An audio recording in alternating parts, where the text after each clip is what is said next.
لا حول ولا قوة إلا بالله العلي العظيم. بسم الله الرحمن الرحيم. الحمد لله رب العالمين. الصلاة والسلام على سيدنا ومولانا أبي القاسم محمد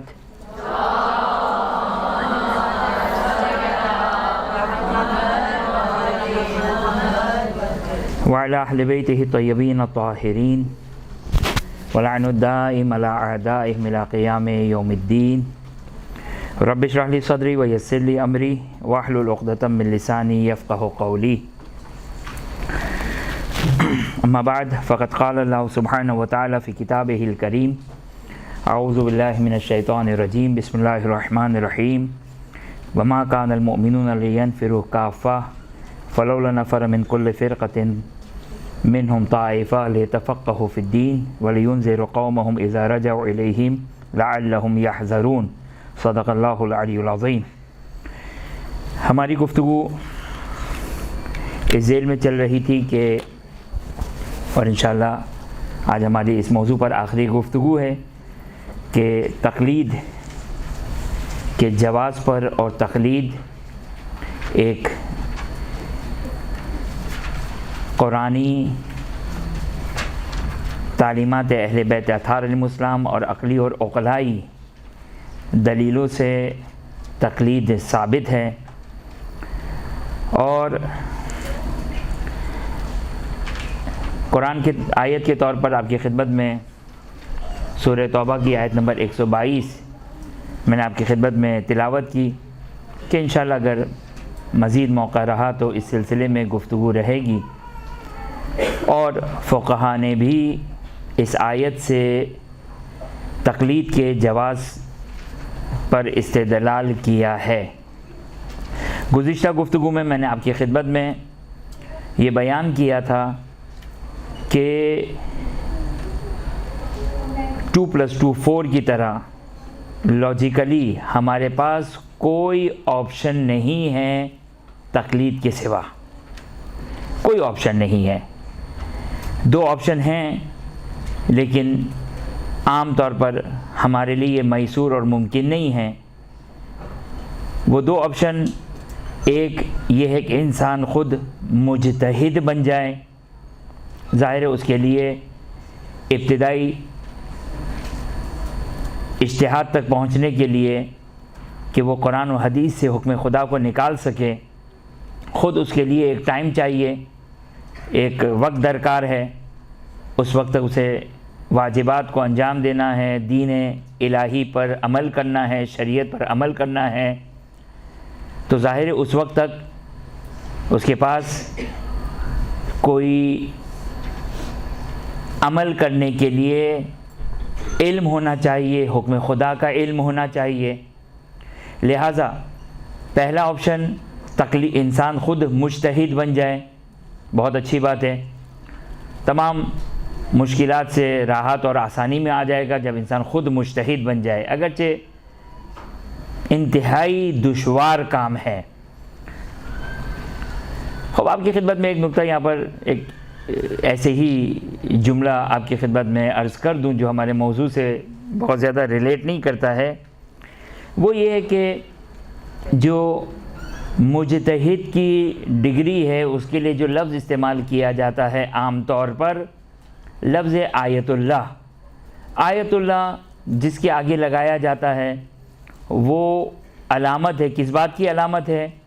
کہ یہ مجتہد اور خدا اور حکم خدا کو قرآن و سنت سے استنباط کر سکتا ہے، نکال سکتا ہے.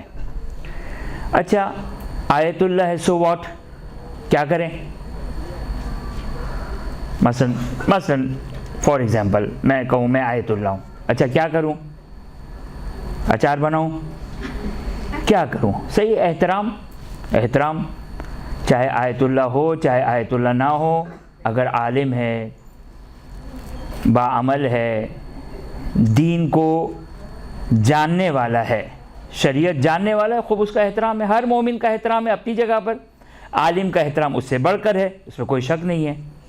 لیکن اگر میں آیت اللہ ہوں تو کیا آپ میرے مقلد تو نہیں ہیں؟ آپ عالم کے مقلد ہیں. آیت اللہ کا مطلب ہے کہ میں حکم خدا اپنے لیے قرآن و حدیث سے نکالنے کی صلاحیت رکھتا ہوں. یقینی طور پر ایک اعزاز ہے، ایسا نہیں کہ بالکل اچار کی جو میں نے مثال دی، ایک اعزاز ہے، لیکن اس لیے میں اپنے آگے آیت اللہ لگواؤں تاکہ لوگ میرے آگے پیچھے، جس طرح میں نے نام کے آگے آیت اللہ ہے تو لوگ بھی میرے آگے پیچھے گھومیں. کہ عام طور پر چلے اب ہم بدگمانی نہیں کرتے ہیں، لیکن آیت اللہ ہے تو خوب صحیح کیا کریں. اولاً تو خود لفظ آیت اللہ لگانے سے آیت اللہ اور مجتہد نہیں بنتا ہے. مجتہد تو نہیں بنتا. اب میں اپنے آگے آیت اللہ لگا لوں، میں نے مثلا مجالس جو مجھ سے پڑھواتے ہیں ان سے کہہ دیا کہ بھائی میرے نام کے آگے آیت اللہ لگائیے گا ورنہ ہم مجلس نہیں پڑھیں گے وغیرہ وغیرہ، تو خوب اشرے بھی اچھے ملیں گے اور مجلسیں بھی، جو کہ وہ لوگ بھی آئیں گے کہ بھائی آیت اللہ کی مجلس ہے.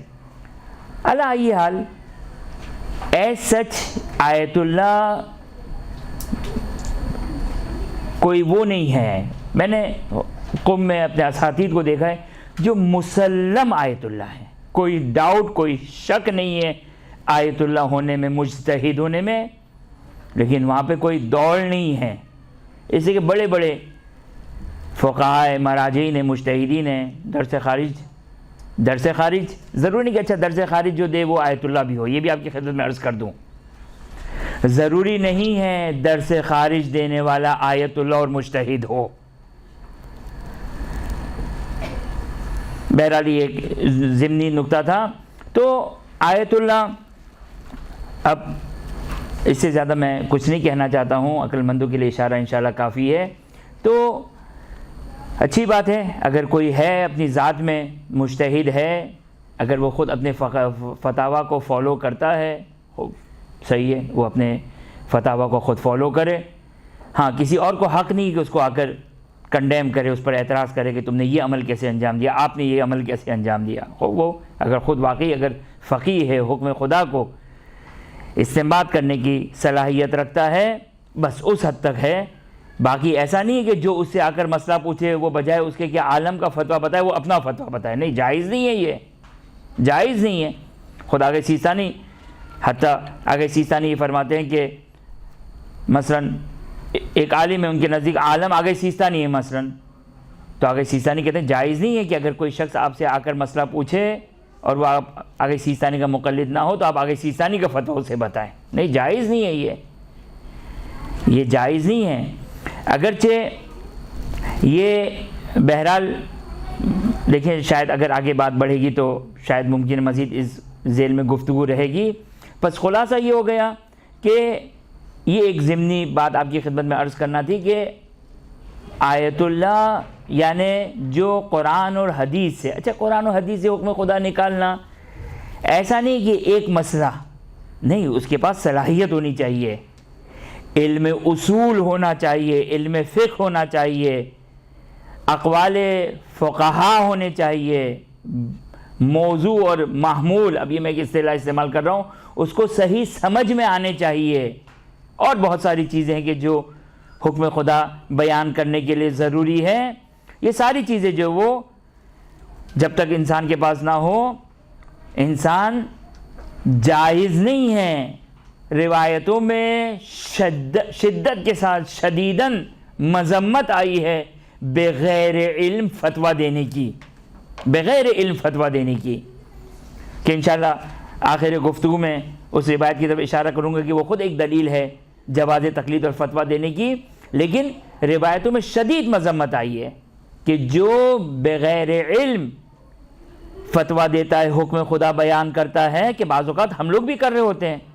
ہم لوگ جو مثلا دین کے ٹھیکیدار، دین بیان کرنے والے ہم بنتے ہیں، خب اگر حکم خدا نہیں معلوم، اگر مجتہد کا فتویٰ جو حکم خدا بیان کرنے کی مجتہد کوشش کرتا ہے، قرآن و حدیث سے جو نکالتا ہے، اب ہماری ذمہ داری کیا ہے؟ ہماری ذمہ داری یہ کہ ہم سے جو شخص جس فقیہ مجتہد کا فتویٰ معلوم کر رہا ہے، ہمیں معلوم ہونا چاہیے کہ اس فقیہ مجتہد کا کیا فتویٰ ہے. اگر نہیں معلوم ہے تو سمپل ہمیں اس چیز کی عادت کرنی ہوگی کہ مجھے نہیں معلوم،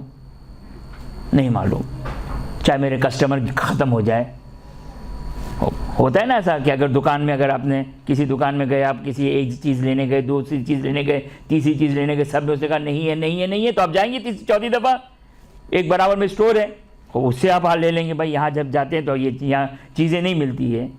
تو مولویت میں بھی اسی طرح ہے کہ اگر جو ہے وہ ہم نے جواب نہیں دیا اور ہم نے ہر سوال کے جواب میں کہا کہ نہیں معلوم نہیں معلوم نہیں معلوم، تو کیا ہوگا نتیجہ؟ نتیجہ ہوگا کہ کسٹمر کم ہو جائیں گے۔ یہ بازار نہیں ہے، دین بازار نہیں ہے یہ۔ اب یہاں پر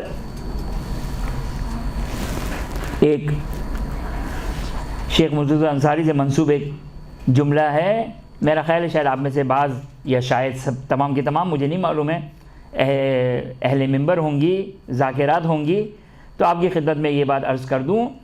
شیخ مرتضی انصاری، شیخ مرتضی انصاری کون ہیں؟ شیخ مرتضی انصاری کے بقول اگر وحید خراسانی کے ظاہراً ان کا جملہ ہے، اور بظاہر ایسا محسوس بھی ہوتا ہے کہ دیکھیں، ایک تو ہوتا ہے اپنے زمانے کا عالم، یعنی جہاں جس زمانے میں زندگی گزار رہا ہوں، اس زمانے کا عالم کون ہے؟ ایکس۔ ایک ایسی علمی ایک گفتگو ہے، شیخ صدوق سے لے کر آج تک جتنے فقہا گزرے ہیں ان میں عالم کون ہے؟ تمام فقہا تشیع میں عالم کون ہے؟ اور دو نام آتے، اس میں ایک نام شیخ مرتضی انصاری کا ہے، اور شیخ مرتضی انصاری واقعاً مورد عنایت اہل بیت اطہار علیہ السلام، اور بہرحال تھے شیخ مرتضی انصاری۔ اب شیخ مرتضی انصاری جیسا فقیہ، اچھا یہ بھی آپ کی خدمت میں عرض کر دوں، جو جتنا جاہل ہوتا ہے نا وہ اتنا ہی جھوٹے فتوے دیتا ہے، جو عالم ہوگا نا اس کو پرواہ نہیں ہے اس بات کی، کیونکہ اس کے پاس بہرحال ایک علم ہے، لوگ اس سے استفادہ کرتے ہیں، واقعی علم ہے اس کے پاس۔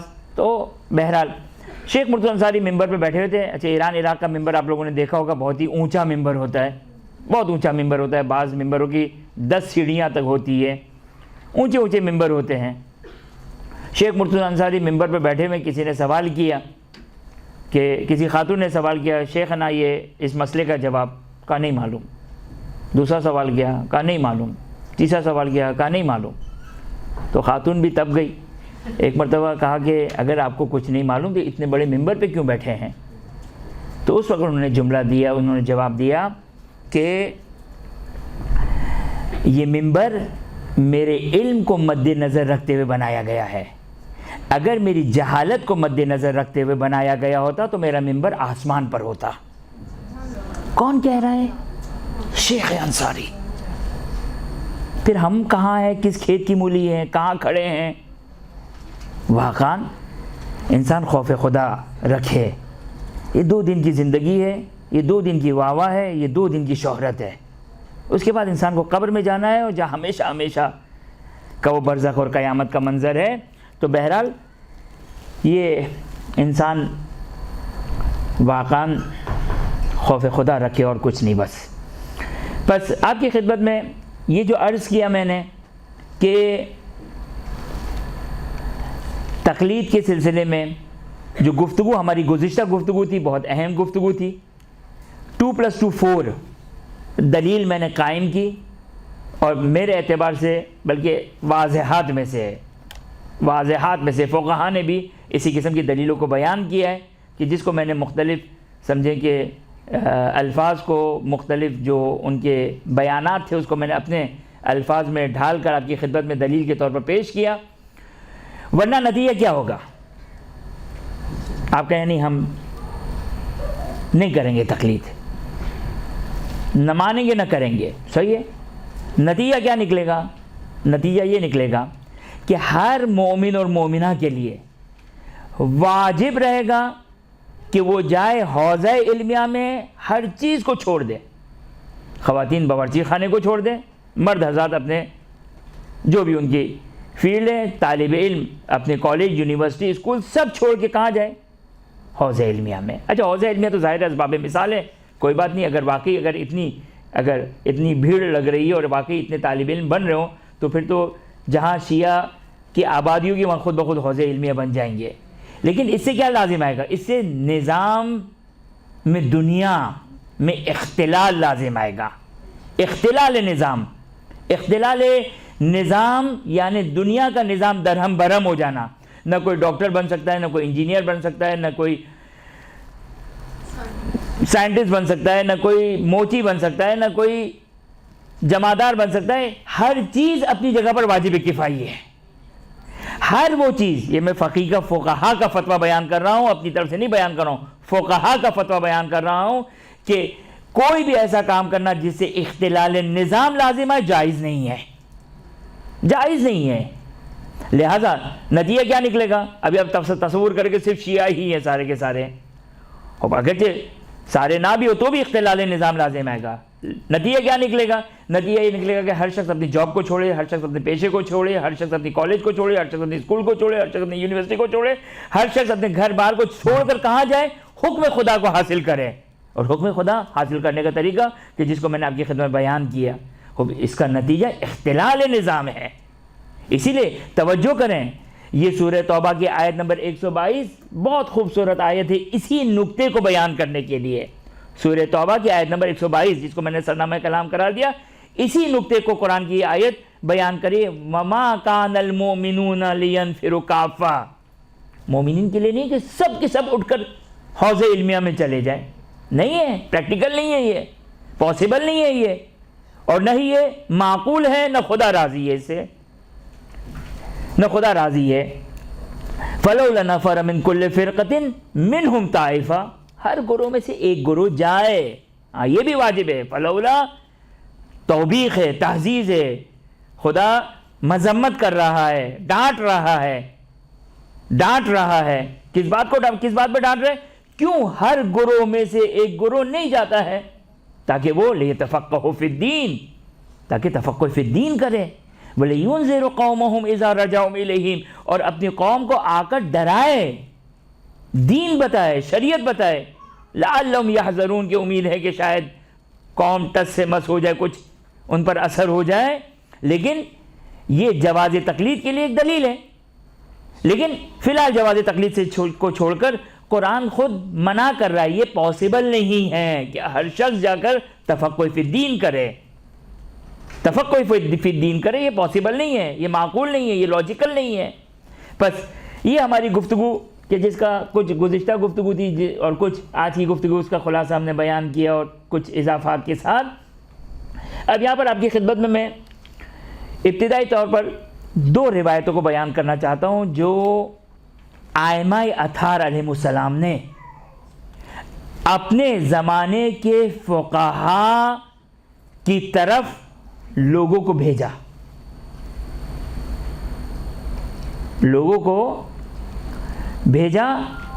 جو ائمہ کے زمانے کے لوگ تھے، اور ائمہ نے ان کی طرف ارجاع دیا ہے، ائمہ نے ان کی طرف بھیجا کہ جا کر ان سے احکامات الہی اور دین کو حاصل کرو. اس سلسلے میں آپ کی خدمت میں چند روایات کو بیان کرنا چاہتا ہوں.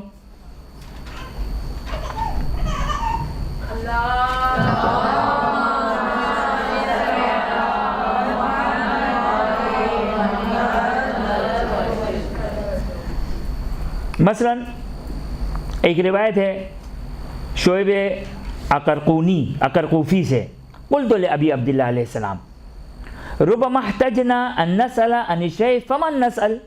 دیکھیں یہ ایک لاجیکل چیز ہے. اگر ہم اللہ رسول کو مانتے ہیں، اگر ہم دین پہ عمل کرنا چاہتے ہیں تو یہ ایک نارمل سی چیز ہے کہ شعیب اقرقوفی یہ کہتے ہیں کہ ہمیں بعض اوقات حاجت رہتی ہے سوال کرنے کی، ہمارے پاس حاجت رہتی ہے کہ ہم کسی سے سوال کریں، حکم خدا معلوم کریں. فمن نسأل، کن سے ہم سوال کریں؟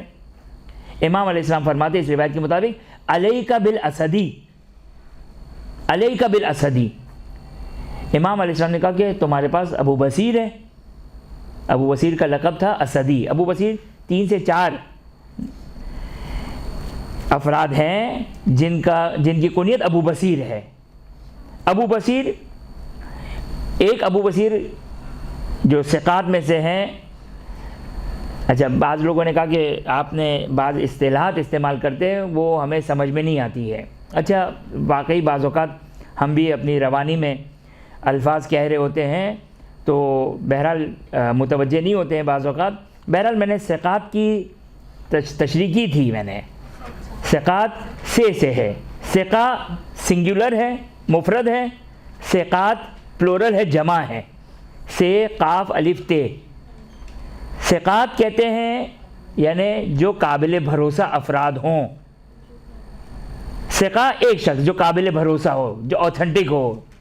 امام علیہ السلام نے کہا کہ علیک بالاسدی، تمہارے اوپر ہے کہ تم اسدی سے سوال کرو، یعنی ابو بصیر اسدی سے سوال کرو.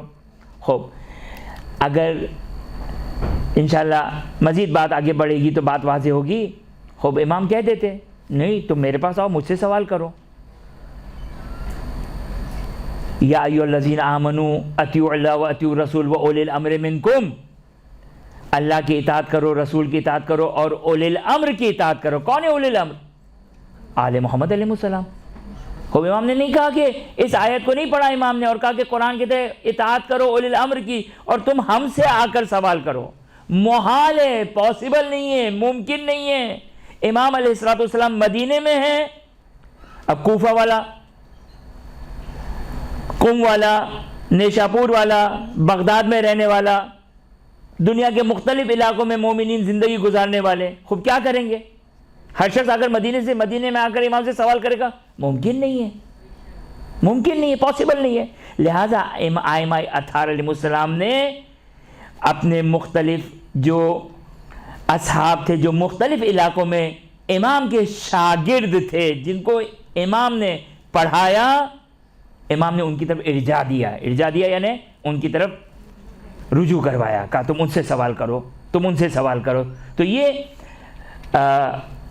شعیب اقر کوفی نے امام سے سوال کیا. امام نے کہا علیک بالاسدی، جاؤ اسدی سے سوال کرو. امام نے نہیں کہا نہیں تم ہمارے پاس آؤ، نہیں، تم نے اگر ابو بصیر سے پوچھا تو ایسا ہے جیسے مجھ سے پوچھا. کیونکہ دیکھیں ثقہ کسے کہتے ہیں؟ دیکھیں کسی بھی حکم شرعی معلوم کرنے کے لیے ایک تو ہے مجتہد، اس کی اپنی شرائط ہے جو فی الحال ہمارا موضوع نہیں ہے. ایک ہے مجتہد کا فتویٰ معلوم کرنا. مجتہد کا فتویٰ کیسے معلوم ہوگا؟ دو چیزیں، جو جانتا ہو اور قابل بھروسہ ہو. ظاہر قابل بھروسہ ہوگا تو ہی وہ اپنے مجتہد کا فتویٰ بتائے گا نا. یعنی جو جس کا بھی فتویٰ ہے اگر وہ قابل بھروسہ ہوگا، اگر کرپٹ ہوگا، اگر جھوٹا ہوگا، اگر خوف خدا نہیں ہوگا تو پھر وہ تو اپنا بھی فتویٰ بتا دے. کہ اپنا فتویٰ بتاتا ہے کوئی تو اس کا کیا نتیجہ نکلتا ہے وہ آپ کی خدمت میں بیان کروں گا. یہ روایت معتبرہ ہے، صحیح سند روایت ہے کہ جو غلط فتاویٰ بیان کرتے ہیں، اب چاہے غلط فتاویٰ بیان کرنے والے وہ افراد ہوں کہ جو آل محمد کو نہیں مانتے، کہ یہ روایت اسی ذیل میں صادر ہوئی ہے. کہ میں نام نہیں لے رہا ہوں، مشہور معروف جو چھٹے امام کے زمانے میں مد مقابل تھا چھٹے امام کا، وہ اس کی مذمت میں امام نے یہ بیان کیا. لیکن فرق نہیں پڑتا، امام نے جو جواب دیا ہے وہ انشاءاللہ آپ کی خدمت بیان کروں گا. کہ جو غلط فتاویٰ بیان کرتے ہیں، اب چاہے وہ اس شخص کی مانند ہو، چاہے دین آل محمد سے ہٹ کر حکم خدا بیان کرنے والے ہوں، یا خدا نہ خواستہ کوئی ابا کبا پہن کر اگر حکم خدا کو بیان کرتا ہے تو دنیاوی اخروی کیا نتیجہ ہے، تو وہ تو بہت ہی بھیانک ہے. لیکن جو دنیاوی اثرات ہے وہ انشاءاللہ آپ کی خدمت میں روایت معتبر آپ کی خدمت میں بیان کروں گا. تو یہ ایک روایت آپ نے ملاحظہ فرمائی. ایک اور روایت توجہ کریں کہ یہ روایت کہ عبداللہ بن ابی یافور، یہ خود ایک جلیل القدر صحابی ہے. عبداللہ ابن ابی یافور کہ ان سے متعدد روایات آئی ہیں اور خود امام کے صحابی، امام کے شاگرد بھی ہیں. لیکن اس کے باوجود عبداللہ بن ابی یافور، یعنی اس سے پتہ چل رہا ہے کہ عبداللہ بن ابی یافور کا مقام کیا ہے اور محمد بن مسلم کا مقام کیا ہے. عبداللہ بن ابی یافور کہتے ہیں قلت لابی عبداللہ علیہ السلام انہ لیس کل ساعت القاک، کہ ابن رسول اللہ، ہم ہر وقت آپ کی خدمت میں، ہر گھڑی آپ کی خدمت میں نہیں آ سکتا ہوں میں. یہ چونکہ خود صحابی ہے، چھٹے امام سے دین لینے والا شخص ہے، لیکن اس کے باوجود اپنی عاجزی کا اعتراف کر رہا ہے کہ میں ہر وقت آپ کی خدمت میں نہیں آ سکتا ہوں۔ آج ہم خدا کا شکر ادا کریں، آج جو مرجع کا فتویٰ معلوم کرنا اتنا ایزی ہو چکا ہے، اتنا آسان ہو چکا ہے کہ شاید 15-20 سال پہلے بھی اتنی آسانی سے انسان فقیہ اور مرجع کا مسئلہ معلوم نہیں کر سکتا تھا۔ آج نسبتاً جو ہے وہ مجتہد اور فقیہ کا مسئلہ معلوم کرنا انتہائی آسان ہو چکا ہے۔ لیکن بہرحال عبداللہ بن ابی یافور یہ کہتے ہیں کہ ابن رسول اللہ انہو لیس کل ساعت القاک، میں ہر وقت ہر گھڑی آپ کی خدمت میں نہیں آ سکتا ہوں، ولا یمکن القدوم، ہر وقت آپ کی خدمت میں نہیں آ سکتا ہوں۔ وَيَجِئُ الرَّجُلُ مِنْ أَصْحَابِنَا، یا ہم کسی مرد کو بھیج دیں۔ تھے ایسے نیشاپور میں رہنے والے افراد تھے ایسے مومنین کہ جو آتے تھے آئمہ کی خدمت میں، باقاعدہ سوالات لے کر آتے تھے، اور مومنین کے جو سوالات ہوتے تھے شرعی اور دینی سوالات ہوتے تھے، سوالات لے کر آتے تھے آئمہ کی خدمت میں، سوالات لے کر جایا کرتے تھے اپنے علاقے میں۔ تو کہتے کہ میں ہر وقت نہیں آ سکتا ہوں، نہ ہم کسی کو بھیج سکتے ہیں ہر وقت۔ وَلَيْسَ عِنْدِي كُلُّ مَا يَسْأَلُونِي عَنْهُ، اور ہر چیز کا علم نہیں ہے میرے پاس۔ فقال علیہ السلام، اس روایت کے مطابق امام ارشاد فرماتے ہیں ما یمنعک من محمد ابن مسلم، تو جو کریں یہ گویا ہمیں امام یہ بیان کریں، ما یمنعک، کیا چیز تمہارے لیے مانے ہے کہ تم محمد ابن مسلم سے سوال کرو؟ کیا مانے ہے تمہارے لیے؟ قیامت کے دن جب ہم جائیں گے، ہم سے جب کہا جائے گا کہ کیوں نماز اس طرح نہیں پڑھی، جو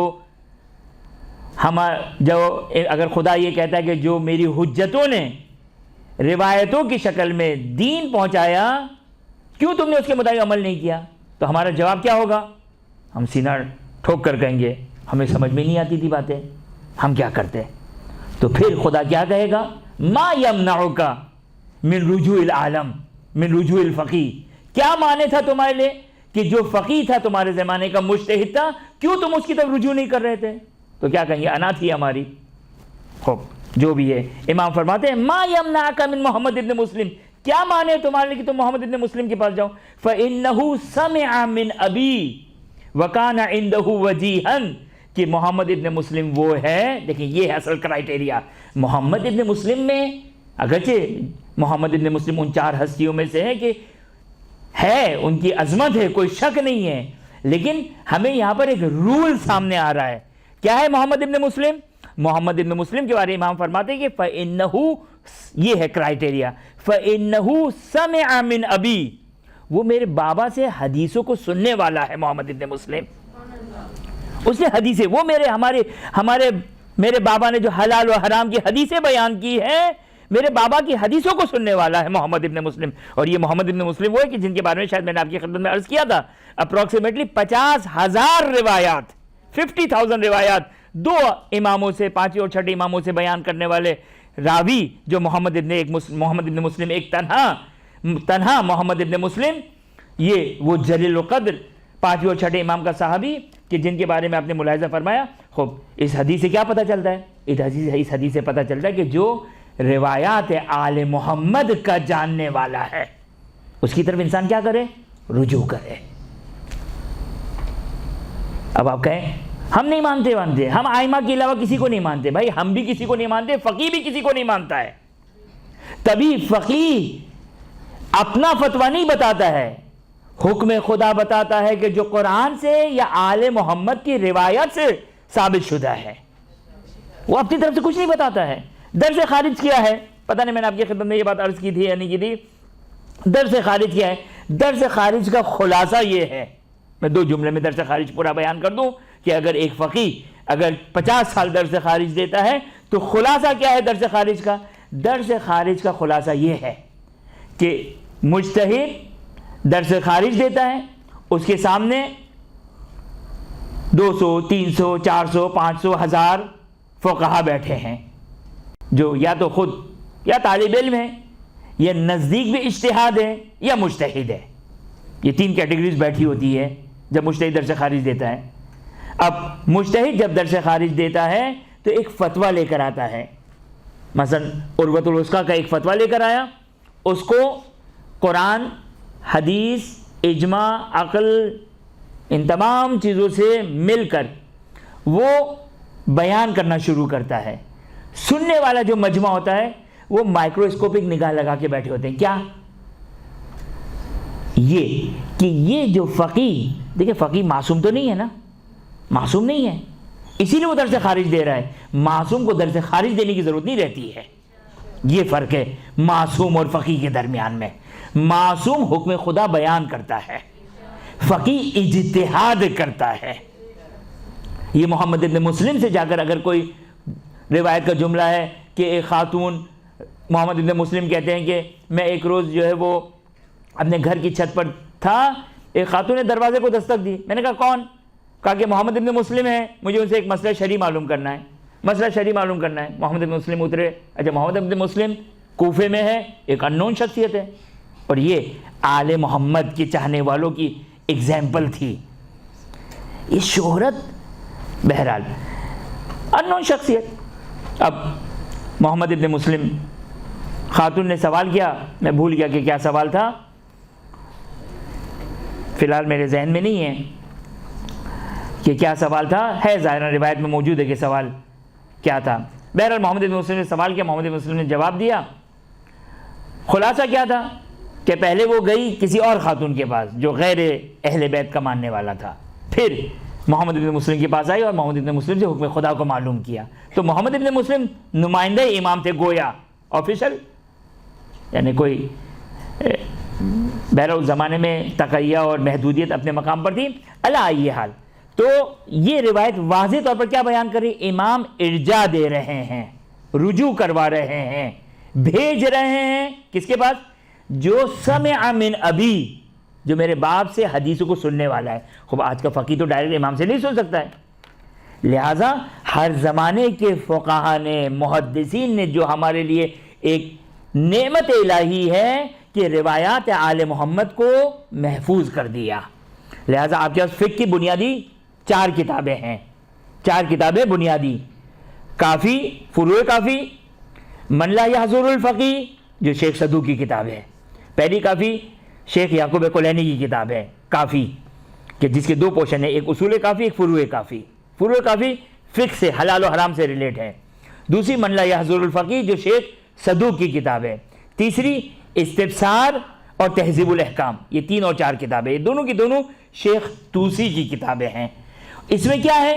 اس میں قال الامام باقر علیہ السلام، قال الامام صادق علیہ السلام، قال الامام باقر علیہ السلام، قال الامام صادق علیہ السلام. یہ ساری احادیث ہیں اور میرے اور آپ کے گھر میں موجود ہے. میرے اور آپ کے گھر میں میرے اور آپ کے موبائل میں شاید ممکن ہے کوئی ایسی اپلیکیشن ہو جس میں فروع کافی بھی ہو، تہذیب بھی ہو، استبصار بھی ہو، من لا یحضر الفقیہ بھی ہو، لیکن استنباط کرنے کی صلاحیت نہیں ہمارے پاس کہ یہ بنیادی چیزیں ہیں کہ اس کے بغیر نہیں ہو سکتا ہے. کہ انشاءاللہ آپ کی خدمت میں اس کی دلیل وجہ بیان کروں گا روایت کے ذریعے سے. لیکن آپ نے ملاحظہ فرمایا کہ فَإِنَّهُ سَمِعَ مِنْ أَبِي، مجتہد ڈائریکٹ نہیں، انڈائریکٹلی 5ویں اور 6ٹھے امام سے احادیث کو لینے والا ہے اور اجتہاد کرتا ہے. اجتہاد میں آپ کی خدمت میں بیان کر رہا تھا، شاید بات رہ گئی. فقیہ کیا کرتا ہے؟ درس خارج دیتا ہے سامنے طالب علم ہے، سامنے بیٹھنے والے طالب علم مائکروسکوپک نگاہ کے لگا کے بیٹھے ہوتے ہیں. کیا دیکھنا ہوتا ہے ان کو؟ کیا دیکھنا ہوتا ہے ان کو؟ وہ یہ دیکھتے ہیں، کیونکہ وہ بھی صاحب فہم ہے. بیان کرنے والا معصوم نہیں ہے، غلطی کر سکتا ہے، اشتباہ کر سکتا ہے، اور اسی وجہ سے وہ درس خارج دے رہا ہے تاکہ اس کو بھی پتہ چلے کہ میں کتنے پانی میں ہوں. اب میں واقعے سے پھر واقعہ ایک ذہن میں آ رہا ہے، میں فی الحال واقعات کو حذف کرتے ہوئے، اب جب وہ دلیل اپنے ایک فتویٰ دینا ہے، اس فتوے کی اوتھینٹسٹی کے لیے قرآن کی آیت کو لے کر آتا ہے. فار ایگزامپل اگر قرآن کی آیت اس موضوع پر موجود ہو یا روایت کو لے کر آتا ہے، اب اس کو بیان کرتا ہے کہ کس طرح یہ آیت سے یہ فتویٰ سمجھ میں آ رہا ہے. سامنے جو مجمع بیٹھا ہے، جو واہ سبحان اللہ نعرہ حیدری کے لیے نہیں ہے، خدا ان سب کو محفوظ رکھے، حفاظت کرے، ان تمام مومن و مومنات کی جو مجالس اٹینڈ کرتے ہیں، لیکن یہ فقہا کا مجمع ہے، مجتہدین کا مجمع ہے، جہاں پر فیکٹری لگی ہوئی ہے. اگرچہ ضروری نہیں کہ اس فیکٹری میں مجتہد فقیہ سارے کے سارے نکلے، شاید ممکن انگوش شمار بھی نکلے، لیکن بہرحال اب سارے کے سارے مائکروسکوپک نگاہ سے سن رہے ہیں اس کی غور سے بات کو. کہ یہ فتویٰ ہے، یہ مدعا ہے، یہ فتویٰ ہے، یہ مدعا ہے، دلیل کے طور پر قرآن کی آیت، اس کو بیان کیا اس نے، اس روایت کو بیان کیا اس نے، اور اس سے پروف کرنے کی کوشش کی کہ یہ حکم خدا اس حدیث سے یا اس قرآن کی آیت سے ثابت ہوتا ہے۔ یہ فتویٰ سامنے بیٹھے ہوئے، وہ قلم و کاغذ لے کر بیٹھے، صرف لکھے نہیں جا رہے ہوتے ہیں، وہ سن رہے ہوتے ہیں۔ لہٰذا کوئی بعض درس خارج ایسے ہوتے ہیں کہ خود وہیں سے طالب علم اٹھتا ہے، کہتا ہے یہ جو آپ نے بات کہی اس روایت سے یہ چیز استفادہ نہیں ہوتی ہے، یہ اشکال ہے اس کے اوپر، یا وہ اشکال ہے اس کے اوپر۔ اب مجتہد اس کو کنونس کرے گا، پھر اگر اس کے اوپر کوئی اعتراض ہوگا اس کا وہ اپنا اعتراض کرے گا، پھر کنونس کرے گا، یہ سلسلہ جاری رہے گا۔ ممکن ہے یہ بھی ہوتا ہے، کیونکہ بہرحال آپ کی خدمت میں عرض کیا، اور یہی وجہ ہے اختلاف فتاویٰ کی، یہی وجہ ہے فتووں کی اختلاف کی وجہ یہی ہے۔ اسی لیے کس کی تقلید ہوتی ہے؟ جو سب سے زیادہ ایکسپرٹ ہو حکم خدا نکالنے میں قرآن اور حدیث سے، اس کو کیا کہتے ہیں؟ عالم کہتے ہیں۔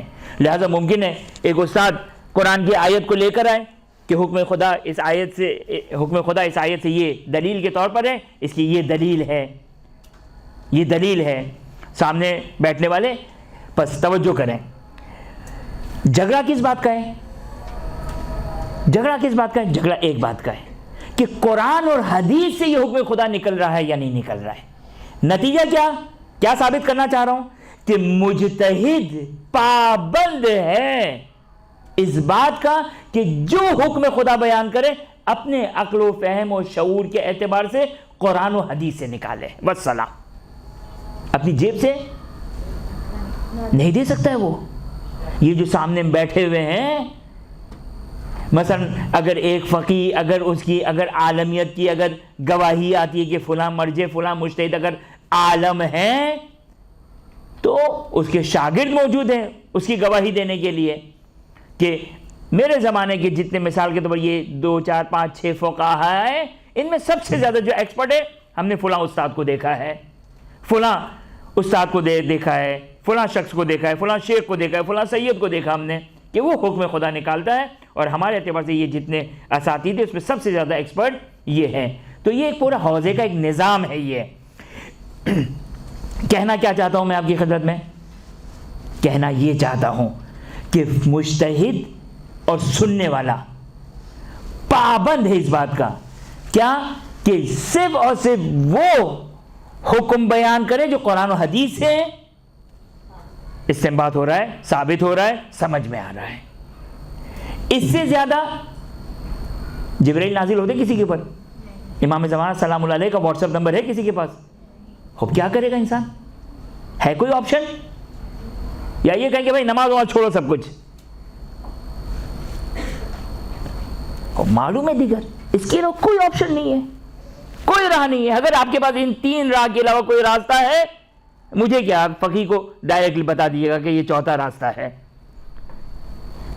یا انسان خود مجتہد بن جائے یا احتیاط پر عمل کرے، آج سے لے کر شیخ صدوق تک سب کے فتاویٰ کو جمع کریں، سب سے مشکل ترین فتوے کو انتخاب کریں، اس کو فالو کریں، بہترین ہے۔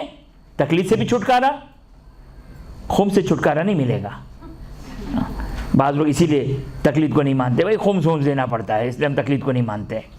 بہرحال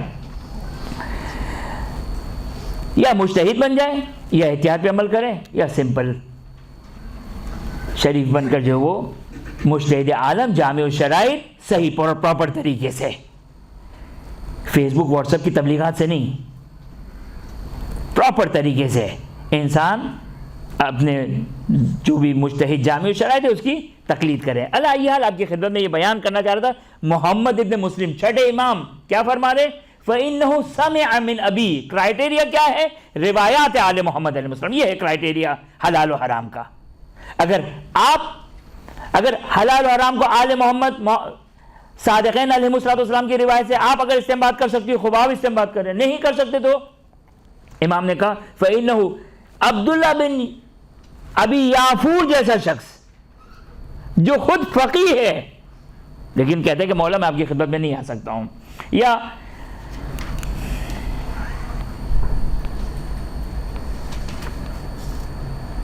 ایک اور روایت زکریا ابن آدم کی کہ مسیب ہمدانی خود زکریا ابن آدم کہاں ہے ان کی قبر؟ قم میں، بی معصوم قم سلام اللہ علیہ کے قریب میں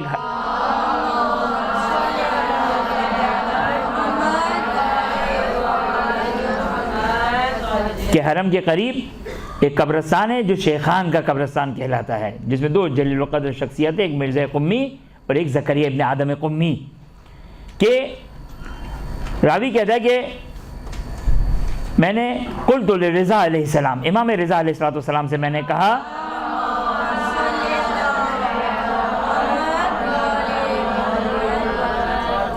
شقتی بعیدتن، مولا میرا گھر آپ سے بہت دور ہے، ظاہر قم کا رہنے والا ہے یہ شخص، قم کا رہنے والا ہے ظاہراً بحسب ظاہر، شقتی بعیدتن، میرا گھر بہت دور ہے۔ ہمارا گھر کتنا دور ہے؟ ایسا معلوم ہی نہیں ہے وہ پردہ غیبت میں کہاں ہے۔ شقتی بعیدتن، میرا گھر بہت دور ہے۔ وَلَسْتُ أَسْرٌ إِلَيْكَ فِي كُلِّ وَقْتٍ، میرے پاس کوئی ایسا نہیں ہے کہ جس میں ہر وقت اس کی طرف رجوع کر سکوں، حکم خدا معلوم کر سکوں۔ فمن آخذ معالم دینی، یہ ہے اصل چیز، ہم کس دنیا داری میں لگے ہیں۔ بہرحال فمن آخذ معالم دینی، میں اپنے دین کے معالم علوم کو کس سے حاصل کروں؟ امام فرماتے ہیں قال من زکریا ابن آدم القمی المامون علی الدین والدنیا۔ مامون یعنی المامون علی الدین والدنیا، مامون امن کہتے ہیں نا، ویسے تو جنگ کے مقابلے میں امن کو لے کر آتے ہیں، دین میں امن یعنی کیا مطلب؟ یعنی دین پر بھروسہ کیا جا سکتا ہے، امین، اصل جو ہے وہ امنا امین، یعنی دین اور دنیا میں زکریا ابن آدم امین ہیں۔ امین کا مطلب کیا ہوتا ہے؟ اب کیا مطلب ہوتا ہے امانت دار؟ تو مجھے ہی معلوم، امانت دار یعنی کیا مطلب؟ یعنی یہ کہ جو حکم خدا ہوگا نا، خیانت نہیں کرے گا۔ یہ ہمیں روزمرہ کی زندگی میں بھی ہمیں ایسے شخص کو ڈھونڈنا ہوگا جو مامون علی الدین والدنیا ہونا چاہیے۔ اب دنیا، خوب چلیں ابھی فی الحال دنیا کو ہم چھوڑ دیتے ہیں، مامون علی الدین، دین کے اوپر مامون ہونا چاہیے، امانت دار ہونا چاہیے، خیانت نہیں کرے گا، اپنی طرف سے فتویٰ نہیں بتائے گا، اپنی طرف سے حکم خدا نہیں بتائے گا۔ ہم نے ایک مسئلہ پوچھا، فلاں مرجع کا بتا دیا، تھوڑا گھما کر پوچھا، وہ بھی اس کو آتا تھا بتا دیا، اس سے زیادہ ہم نے گھمایا، اب مسئلہ ہے صراط مستقیم پر ہے، اب ہاں کہے یا نہیں کہے، صحیح مسئلہ بتائے، یہ حقیقت کو بتا دے کہ مجھے نہیں معلوم ہے، اب یہ ہے صراط مستقیم، یہ ہے مامون علی الدین، دین میں امین ہے۔ یہ امام کس کی سند ہے؟ یہ امام سند دے رہے ہیں۔ لیکن بات یاد رکھیے گا، خوب آج آپ کو اسی لیے فقہا نے ایک رول بنایا ہے، جس فقی، جس مرجع، جس مجتہد کی تقلید ہو اس کے یہ رول ہے۔ کہاں سے سمجھ میں آتے ہیں؟ ان حدیثوں سے سمجھ میں آ رہے ہیں، ان حدیثوں سے سمجھ میں آ رہے ہیں۔ اب ایسا نہیں ہے کہ فقط زکریا ابن آدم ہی تھے امین، زرارہ اور محمد ابن مسلم تھے امین، باقی اس کے بعد غیبت صغریٰ کے بعد سارے امانت دار ختم ہو گئے۔ اگر ایسا ہے تو پھر دین تشیع کو لپیٹ کر سائڈ پر رکھ دیں۔ توجہ کیا آپ نے؟ بس امام 8ویں امام فرماتے ہیں کہ المامون فی الدین والدنیا۔ اب یہ اپنے روایت، ایک اور روایت جو متعدد روایات ہیں، علی بن یقین، نہیں حسن بن علی بن یقین، یا علی بن یقین مشہور معروف شخصیت ہے، 7ویں امام، درود پڑھ دیں محمد۔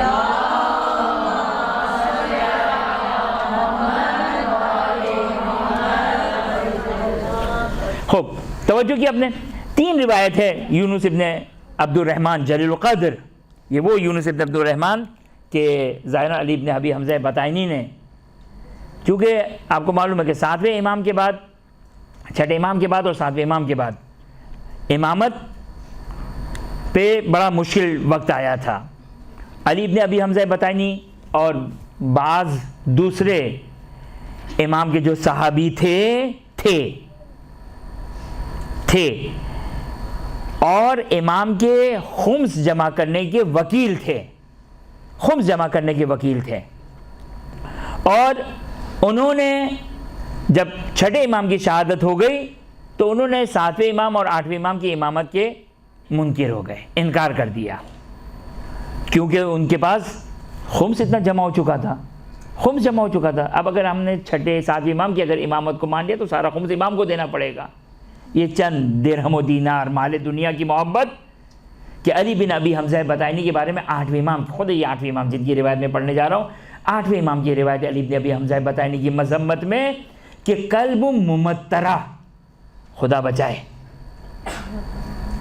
عاقبت، ایسی عاقبت سے کہ امام کا صحابی امام کا وکیل، یعنی ظاہر ہے امام کا قابل بھروسہ شخص تھا، قابل اعتماد شخص تھا، وکیل تھا امام کا۔ امام رضا علیہ السلام نے اس کے بارے میں کیا کہا؟ قلب ممترہ، کہ یہ کتا ہے، اور کیسا کتا؟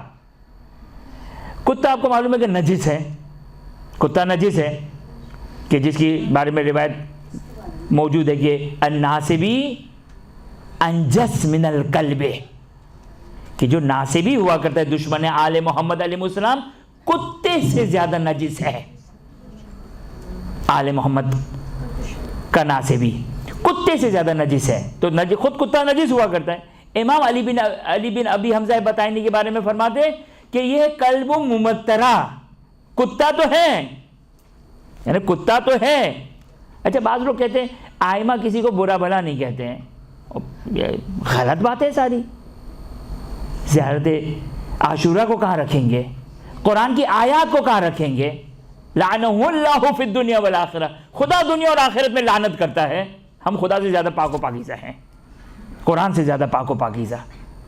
خیر، قلب ممترہ، امام نے علی بن ابی حمزہ بطائنی کو کہا اس روایت کے مطابق قلب ممترہ، قلب کہتے ہیں کتے کو، ممترہ، مطر کس کو کہتے ہیں؟ بارش کو کہتے ہیں۔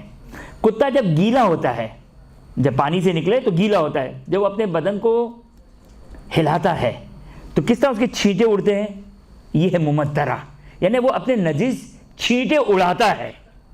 فقط خود قلب نہیں ہے، فقط خود کتا نہیں ہے، بلکہ وہ اپنی نجاستوں کو دوسروں تک پھیلاتا ہے۔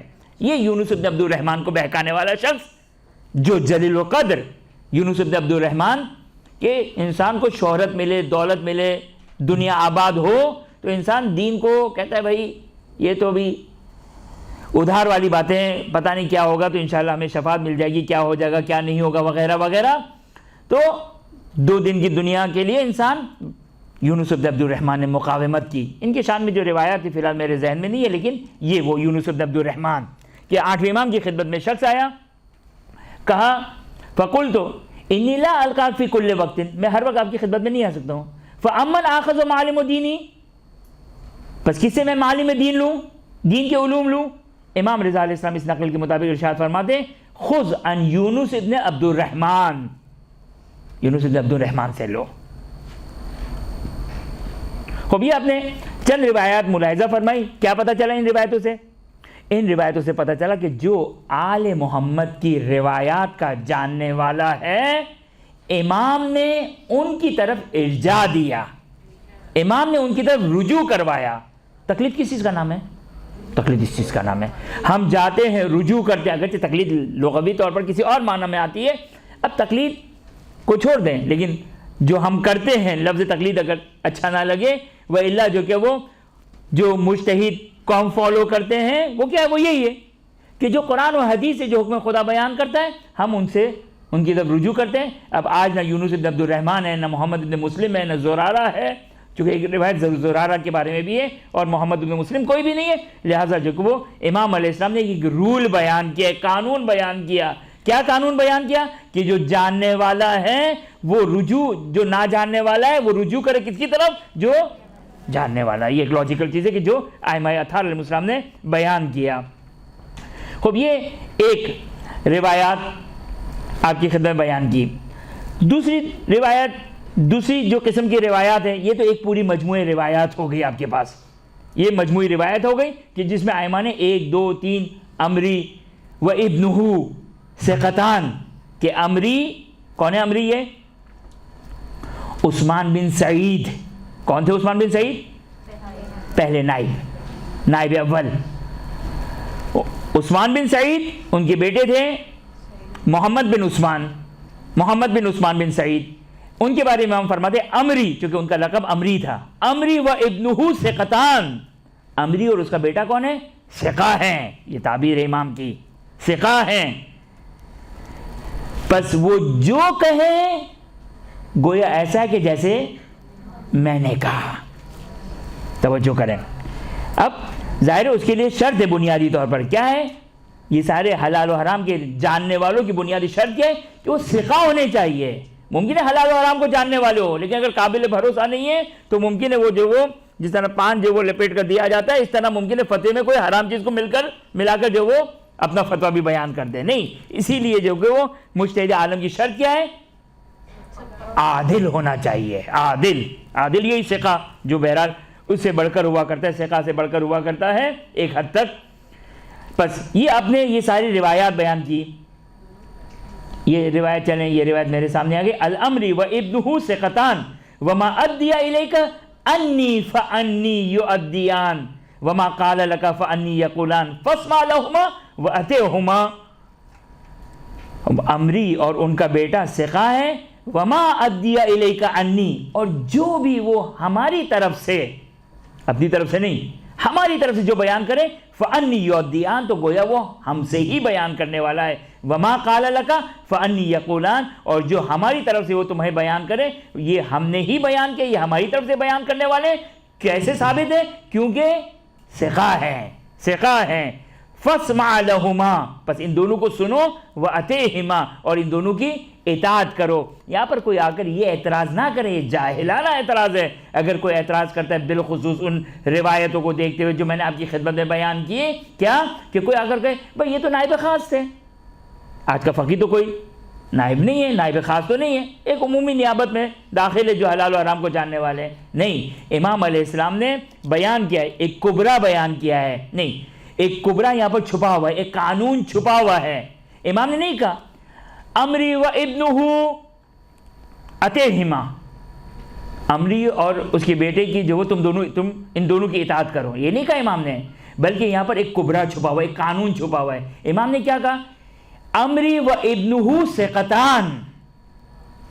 یہاں پر ایک قانون چھپا ہوا ہے. کیا؟ کہ ہر قابل بھروسہ جو دین کے احکامات کو جاننے والا اس کی طرف رجوع کرنا ہے. وہ جو بیان کرے گا ہماری طرف سے بیان کرنے والا ہے. علی ای حال یہ ایک مجموعہ روایت ہو گئی. دوسری روایات کو آپ ملاحظہ فرمائیے. 2-3 روایات آپ کی خدمت میں بیان کرنا چاہتا ہوں، بس دعا کریں جلدی سے مل جائیں.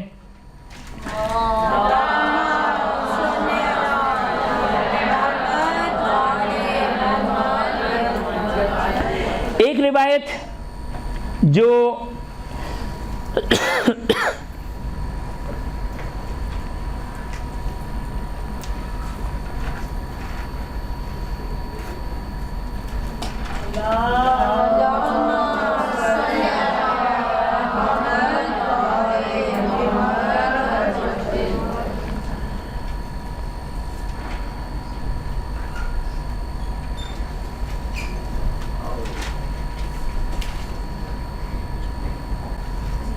چلیں میں تب تک اس روایت کو آپ کی خدمت میں بیان کر دوں، ٹائم بھی آدھا گھنٹہ ہے ابھی.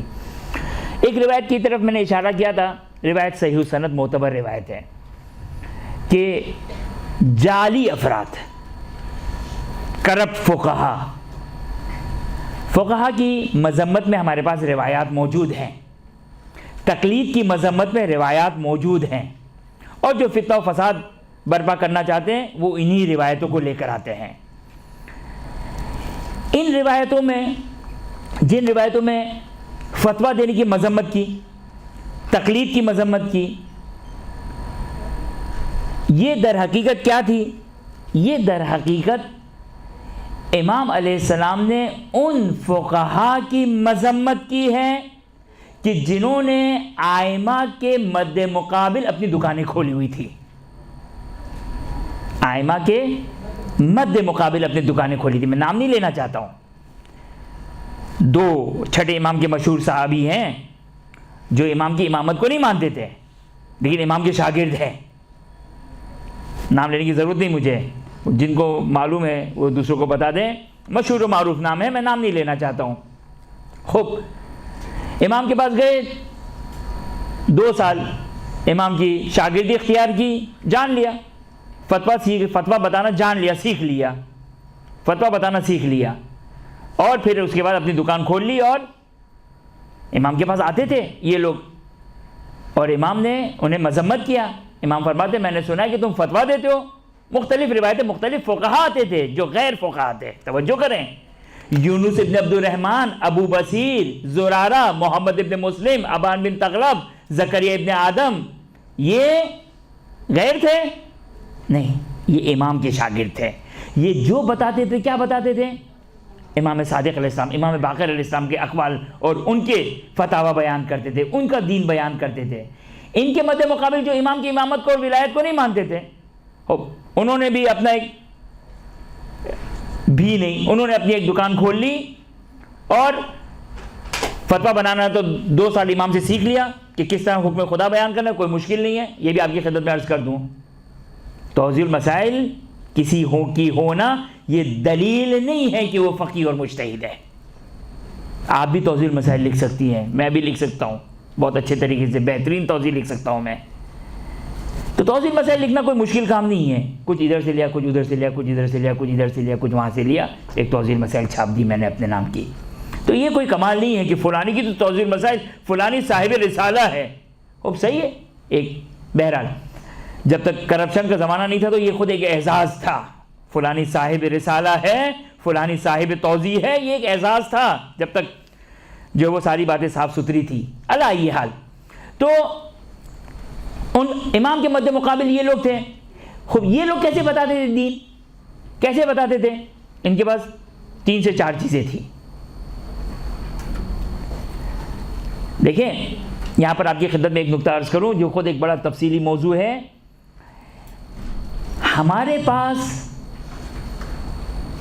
لکھنے لکھانے، اگرچہ لکھنے لکھانے کا رواج تو ائمہ کے دور میں تھا، لیکن ہم کب وحی سے منقطع ہوا ہمارا سلسلہ؟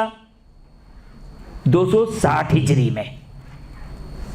260 ہجری میں وحی تو اگرچہ 11 ہجری میں منقطع ہو گئی تھی، روایات بیان کرتی ہے، لیکن جو آل محمد علیہ السلام تھے وہ کیا بیان کرتے تھے؟ وحی الہی بیان کرتے تھے.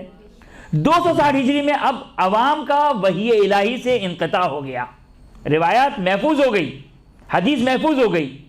ائمہ نے اپنے شاگردوں کو حکم دیا ہے، روایات موجود ہے، لکھو، حدیثوں کو لکھو، اسی لیے تاکہ یہ محفوظ ہے، قیامت تک آنے والے یا ظہور تک آنے والے مومنین کے پاس یہ حدیثیں موجود ہوں.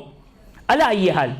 تو ہمارے لیے جو وحی کا سلسلہ یعنی حکم خدا جو بیان ہوتا تھا وحی الہی سے، وہ 260 ہجری تک تھا. اہل سنت کا وحی کا سلسلہ کب منقطع ہو گیا تھا؟ 11 ہجری میں. ہمارے پاس 250 سال ایکسٹرا ملے ہم کو. تو آپ سوچیں ہمارے پاس کیا معلومات الہی ہیں اور ان لوگوں کے پاس کیا معلومات الہی ہے. توجہ کیا آپ نے؟ 11 ہجری اور 11 ہجری رسول صلی اللہ علیہ وسلم کی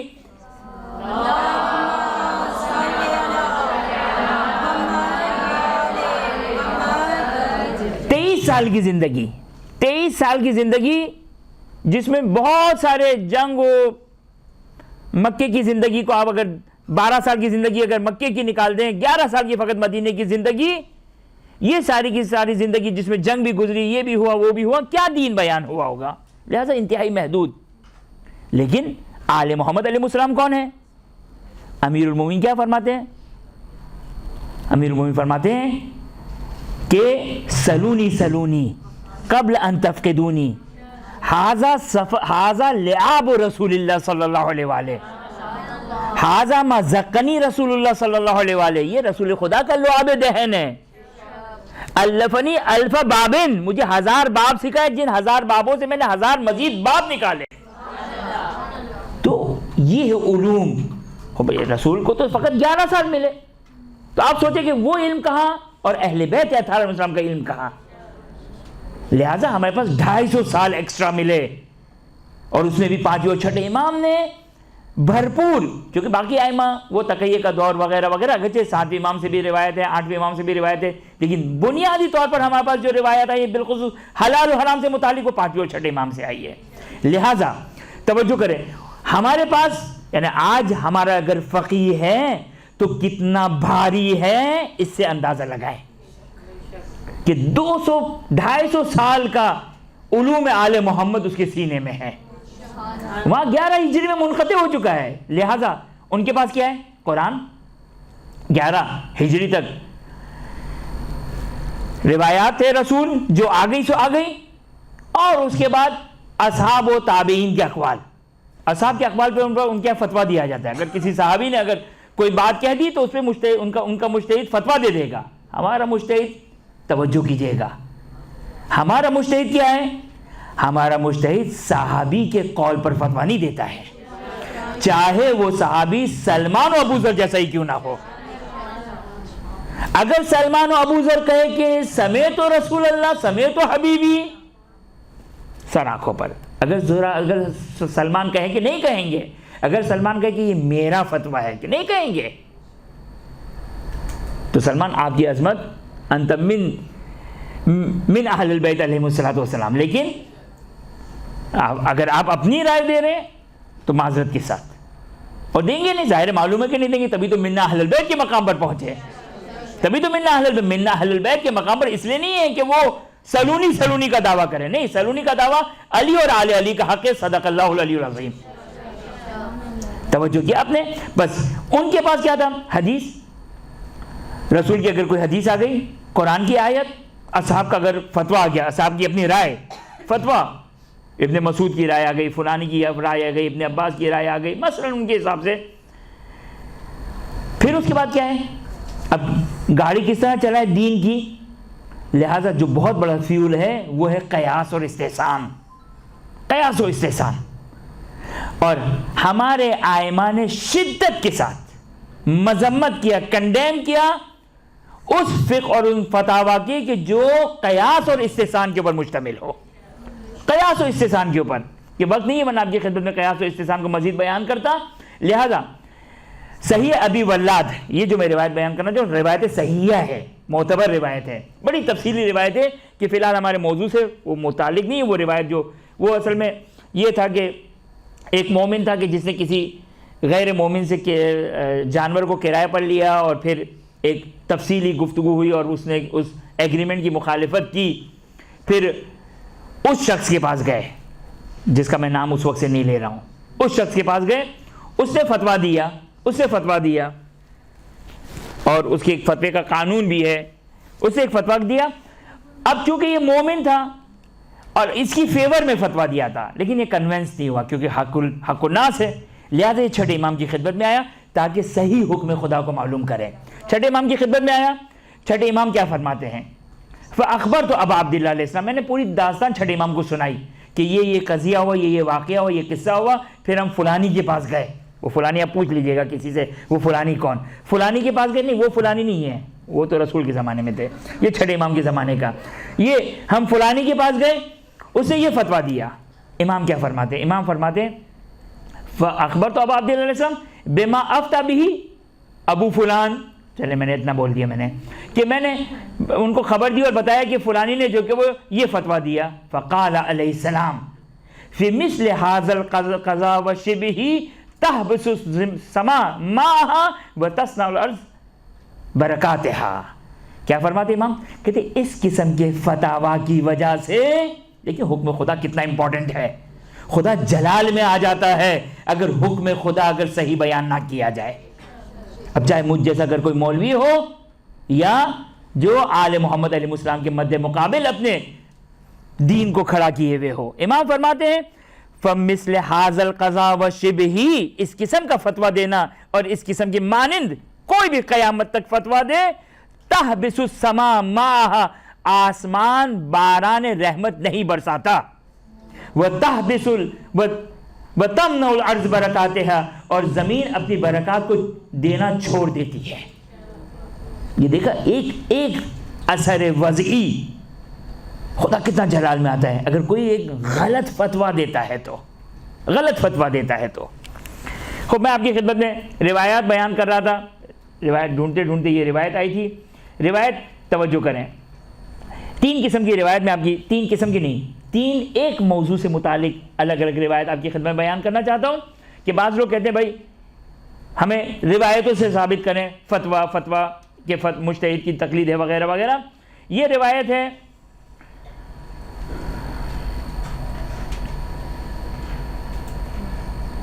خوب 5ویں امام امام محمد باقر علیہ الصلوۃ والسلام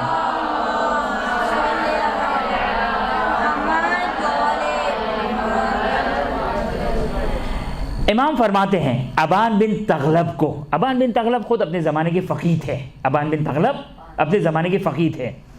کیا فرماتے امام ابان کو؟ اجلس فی مسجد المدینہ وفد الناس فانی احب ان یرا فی شیعتی مثلک یا مثلک. کیا فرماتے امام؟ امام فرماتے ہیں، کہتے ہیں نا مجتہد فتویٰ کہاں سے دیتا ہے، مجتہد فتویٰ کہاں سے دیتا ہے. سنیے اس روایت کے مطابق امام فرماتے ہیں اے ابان اجلس فی مسجد المدینہ، مدینہ منور کی مسجد میں بیٹھو تم، وافت الناس اور فتویٰ دو. اس سے زیادہ کچھ اور چاہیے وضاحت؟ فتویٰ دو لوگوں میں. فانی احب، میں پسند کرتا ہوں، قیامت تک امام قانون دے رہے ہیں. فانی احب ان یرا فی شیعتی مثلک، میں پسند کرتا ہوں اس طرح کہ میرے شیعوں میں تمہارے جیسے آئیں، فقہا آئے اور فتویٰ دے. وہ فتویٰ جس کی امام کنڈیم کرتے ہیں وہ فلاں کی فیکٹری کا فتویٰ ہے، وہ قیاس و استحسان کے اوپر مشتمل فتویٰ ہے. میرا جب شیعہ فتویٰ دے گا تو قرآن اور حدیث کی روشنی میں، امام صادق علیہ السلام کی حدیث کی روشنی میں، امام باقر علیہ السلام کی حدیث کی روشنی میں، یہ میں پسند کرتا ہوں. انی احبو، میں پسند کرتا ہوں، ان یرا فی شیعتی مثلک. یہ ایک حدیث آپ نے ملاحظہ فرمائی. ایک اور حدیث بہت ہی زبردست حدیث ہے،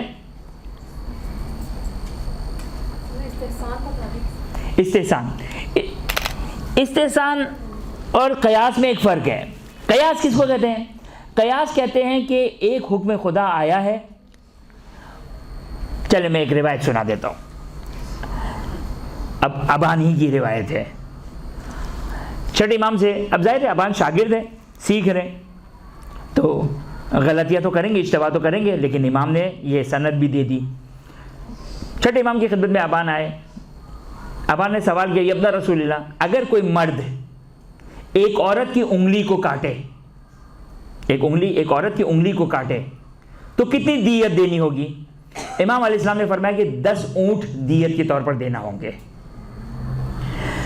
سوال کیا ابان نے اگر 2 انگلی کاٹے تو کتنے اونٹ دیت کے طور پر اس عورت کو دینے ہوں گے اگر کوئی مرد کسی عورت کی انگلی کو کاٹے؟ امام علیہ السلام نے فرمایا کہ 20 اونٹ دیت کے طور پر دینا ہوگا.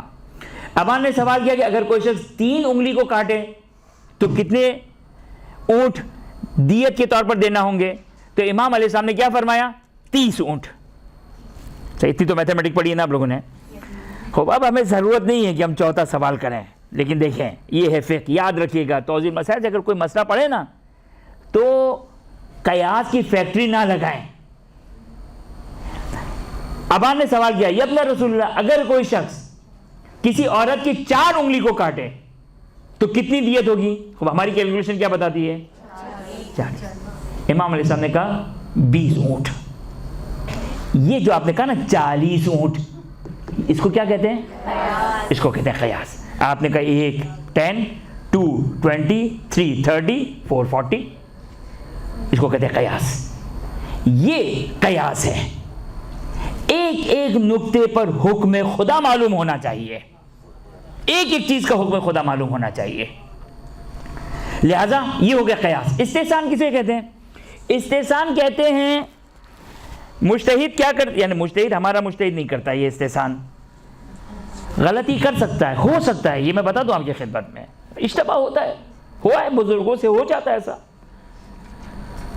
لیکن یعنی آٹے میں نمک کے برابر ہو جاتا ہے. لیکن اشتباہ ہے زرارہ سے بھی ہو سکتا تھا، محمد بن مسلم سے بھی ہو سکتا تھا، بالکل 100% چانس تھا، کیونکہ غیر معصوم ہے، غیر معصوم ہے. استحسان کسے کہتے ہیں؟ استحسان کہتے ہیں فقیہ یہ کہتا ہے کہ مجھے یہ اچھا لگتا ہے، میرا یہ خیال ہے، مجھے یہ اچھا لگتا ہے. یہ جو میں کہا نا مجھے اچھا لگتا ہے، اس کو کہتے ہیں استحسان کی بنیاد پر. یعنی وہ قرآن و حدیث پڑھنے کے بعد اپنے آپ کو کچھ سمجھتا ہے اور کہتا ہے کہ اب قرآن و حدیث پڑھنے کے بعد مجھے ایسا لگتا ہے کہ اب حکم خدا یہ ہونا چاہیے. اس کو کہتے ہیں استحسان. یہ جو میں نے واقعہ سنایا تھا کہ جس میں امام نے کہا کہ آسمان بارش برسانا چھوڑ دیتا ہے، وہ تمنع الارض برکاتہا، یہ استحسان کی بنیاد پر اس کا فتویٰ تھا، استحسان کی بنیاد پر فتویٰ تھا. اور یہ روایت بڑی اہم روایت ہے ہمارے فقہا کے پاس، بہترین روایت ہے ہمارے فقہا کے پاس یہ روایت کہ جس بنیادوں پر فقہا، توجہ کیجئے گا، دیکھیں استحسان میں اور یہ جو میں نقطہ، اجتہاد میں ایک فرق ہے. استحسان میں اور اجتہاد میں ایک فرق. استحسان تو آپ نے ملاحظہ فرمایا کہ فقیہ کیا کہتا ہے؟ فقیہ کہتا ہے کہ یہ اس کے جیسا ہے، بس وہ نہیں ہے. دیکھیں ایک دفعہ کیا ہے، میں آپ کو ایک بات کہوں، مثال کے طور پر زرارہ چھٹے امام کی خدمت میں گئے اور ایک جملہ کہا، یہ اپنا رسول اللہ اصابہ ثوبی البول، میرے لباس پر پیشاب لگ گیا. امام علیہ السلام فرماتے اس روایت کے مطابق فغسلہ مرتین، اس کو 2 مرتبہ دھو، فغسلہ مرتین. خوب، کس کا لباس تھا؟ زرارہ کا. پیشاب پتہ نہیں کس بچے کا تھا، پانی زرارہ کے گھر پہ آنے والا تھا. اب کیا اگر ہمارے لباس پر اگر کسی بچے کا یا کسی بھی انسان کا پیشاب لگے تو ہم یہ کہیں گے نہیں وہ تو زرارہ کا لباس تھا؟ نہیں، اس طرح دین نہیں ہوتا ہے. اس کو کہتے ہیں اجتہاد. اب قیامت تک اگر لباس، دیکھیے فقیہ توجہ کیجئے گا، اب دیکھیں اس کو کہتے ہیں قیاس سے بھی بچنا ہے، استحسان سے بھی بچنا ہے اور فتویٰ بھی دینا ہے. فقیہ کیا فتویٰ دے گا؟ اگر لباس پر، لہذا اگر چادر پر لگے تو نہیں ہوگا. توجہ کیا آپ نے؟ اگر میں مجتہد کیا کہے بھئی یہ لباس میں بھی پانی ایبزارب ہوتا ہے، کیا فرق پڑتا ہے؟ میرا لباس بھی اسی مٹیریل کا، یہ چادر بھی اسی مٹیریل کی ہے. نہیں، فقیہ کہتا ہے شاید کوئی ہو حکمت. لہذا دیکھیں اس کو کہتے ہیں فقاہت، اور اس کو کہتے ہیں کس طرح پابند ہے، رائے کے دانے کے برابر وہ حکم خدا سے ادھر سے ادھر نہیں ہٹتا ہے. لہذا وہ کیا فتویٰ دے گا کہ امام نے کہا، چونکہ زرارہ نے کیا کہا، اصابہ ثوبی البول، اصابہ ثوبی البول، میرے لباس پر، یعنی لباس صحیح ہے. زرارہ کا لباس تو نہیں ہے کہ اب صرف زرارہ کا لباس ہی 2 دفعہ میں پاک ہوگا، باقی ہمارا لباس نہیں ہوگا. نہیں، معلوم ہے یہ امام حکم خدا بیان کر رہے ہیں زرارہ کے لباس کے لیے، لیکن چادر، بلینکٹ، کارپیٹ، کوئی اور کپڑے کی چیز نہیں. مجتہد کہتا کہ نہیں، اس حدیث سے میں یہ حکم خدا نہیں نکال سکتا. اگر میں نے نکالا تو کس کا مجرم ہو جاؤں گا؟ قیاس کا مجرم ہو جاؤں گا. قیاس کیا ہے بھئی؟ یہ لباس، یہ کپڑا بھی اسی مٹیریل کا ہے، یہ چادر بھی اسی مٹیریل کی ہے، پانی اس میں بھی ایبزارب ہوتا ہے، اس میں بھی ایبزارب ہوتا ہے. فقیہ کہتا نہ خیر، یہ اجازت نہیں میرے پاس. اس کو کہتے ہیں اجتہاد، اس کو اجتہاد کہتے ہیں، اس کو قیاس نہیں کہتے ہیں. قیاس کس کو کہتے ہیں؟ جو ابان والی روایت تھی، یا اس کی مثال دی میں نے آپ کو کہ اگر مثال کے طور پر لباس سے اگر میں کپڑے کی طرف جاؤں تو اس کو کہیں گے قیاس. لیکن اگر مثال کے طور پر اگر فتوی، اب مجتہد اپنی توضیح المسائل میں یہ نہیں لکھے گا کہ زرارہ کا لباس اگر نجس ہو جائے تو پانی سے 2 مرتبہ پاک ہوگا، بلکہ کیا لکھے گا؟ لکھے گا کہ اگر لباس اگر نجس ہو جاتا ہے پیشاب سے، لباس ایکس وائی زیڈ کسی کا بھی لباس اگر پیشاب سے نجس ہو جائے 2 مرتبہ پاک ہوگا. توجہ کیا آپ نے؟ خوب. اور لہذا فقہا فتویٰ دیتے ہیں اسی حدیث کی روشنی میں، کیا فتویٰ دیتے ہیں کہ فرق نہیں پڑتا ہے، کیونکہ امام نے نہیں کہا کہ کس پانی سے دھو رہے ہو، قلیل پانی سے دھو رہے ہو یا کور پانی سے دھو رہے ہو. لہذا مجتہد کہے گا اگر پیشاب سے، ہاں اگر دوسری نجاست سے ہے تو ہم دوسری جگہ سے حکم خدا نکالیں گے. اس حدیث سے ہم یہ حکم خدا نکالیں گے اگر پیشاب سے اگر ایک لباس نجس ہو جائے تو اسے قلیل پانی ہو یا کور پانی ہو، 1 دفعہ 2 دفعہ میں اس کو پاک کرنا ہوگا. یہ اسی حدیث سے مجتہد حکم خدا نکالتا ہے. ہمارے پاس ایک حدیث ہے، توجہ کیجئے گا. حدیث کیا ہے کہ بعض لوگوں کو اجتہاد سمجھ میں نہیں آتے، لہذا فقہا کے اوپر اعتراض کرتے ہیں، فقہا کے اوپر اشکال کرتے ہیں. امام کی حدیث ہے، علینا بالاصول و علیکم بالتفریع. ہمارا کام کیا ہے؟ ہمارا کام یہ کہ ہم رولز بیان کر دیں، حکم بیان کریں. تمہارا کام ہے اس کو امپلیمنٹ کرنا، اس کو تطبیق کرنا، اس کا مصداق بیان کرنا. یہ ہوتا ہے اجتہاد، یہ ہوتا ہے اجتہاد. تو آپ نے ملاحظہ فرمایا امام علیہ السلام نے ابان بن تغلب کو کیا کہا؟ اجلس فی المسجد المدنی، مسجد المدینہ، وافت الناس فانی احب ان یری فی شیعتک مثلک. دوسری روایت ملاحظہ فرمائیے، راوی ہے عزیز بن مہتدی یا محتدا، عزیز بن محتدا. قلت رضا علیہ السلام، توجہ کیجئے گا، نہیں معذرت کے ساتھ، راوی ہے معاذ بن مسلم نحوی، معاذ بن مسلم نحوی، ان ابی عبداللہ، چھٹے امام امام جعفر صادق علیہ السلام سے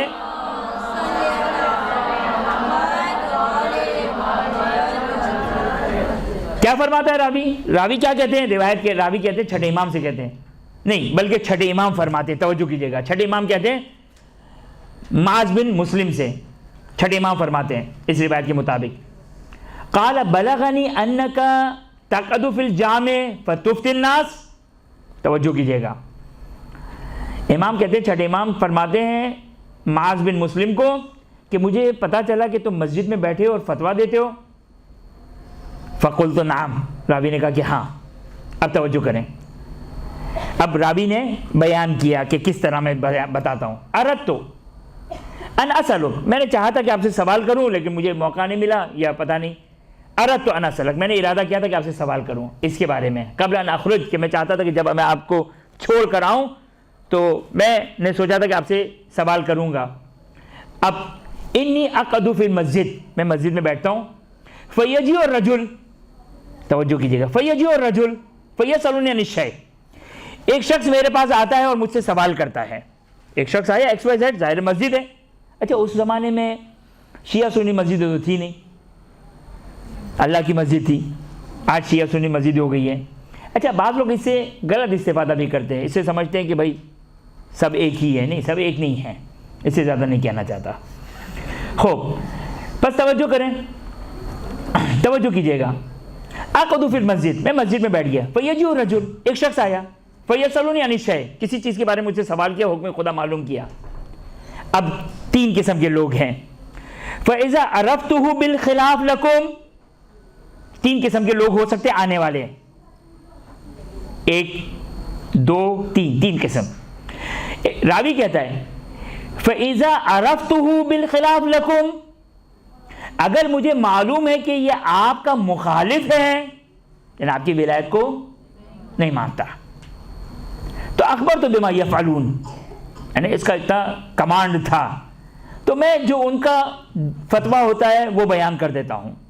شہید اول، شہید ثانی، علامہ ہلی، شیخ طوسی، یہ ہمارے بعض شیعہ تھے کہ جو مذاہب اربعہ کی فقہ کو جاننے والے تھے، فقط اپنی فقہ کو نہیں، باقی تین لوگ، باقی چار اہل سنت کی فقہ کو بھی جاننے والے تھے. تو اب یہ راوی یہ کہتا ہے کہ فَإِذَا عَرَفْتُهُ بِالْخِلَافِ لَكُمْ، میں جانتا ہوں کہ یہ مخالف پارٹی کا ہے، آپ کی ولایت کو نہیں مانتا ہے، تو اخبرت بما یفعلون، تو وہ لوگ جو کرتے ہیں اس کی میں ان کو خبر دے دیتا ہوں، وہ فتویٰ بتا دیتا ہوں. وَيَجِئُ الرَّجُلُ عَرَفُهُ بِمَوَدَّتِكُمْ وَمُحِبِّكُمْ، اور جب کوئی شخص آتا ہے اور میں جانتا ہوں کہ یہ آپ کی مودت رکھنے والا ہے، آپ سے محبت کرنے والا ہے. یعنی دیکھیں یہ پہچاننا بہت ضروری ہے. آج جو مینیپولیشن ہوتا ہے، محبت کرنے والا نہیں، محبت کرنے والے سے مراد کیا ہے؟ ولایت کو قبول کرنے والا. توجہ کیا آپ نے؟ واضح طور پر یہ حدیث بیان کر رہی ہے. کیا کہہ رہے ہیں امام؟ راوی کیا کہتے ہیں؟ فَإِذَا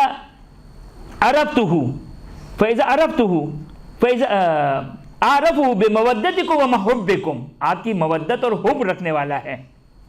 اب توجہ کریں. فَأَخْبَرَهُ بِمَا جَاءَ عَنْكُمْ، تو میں وہ فتویٰ دیتا ہوں جو آپ آل محمد سے مجھ تک پہنچا ہے.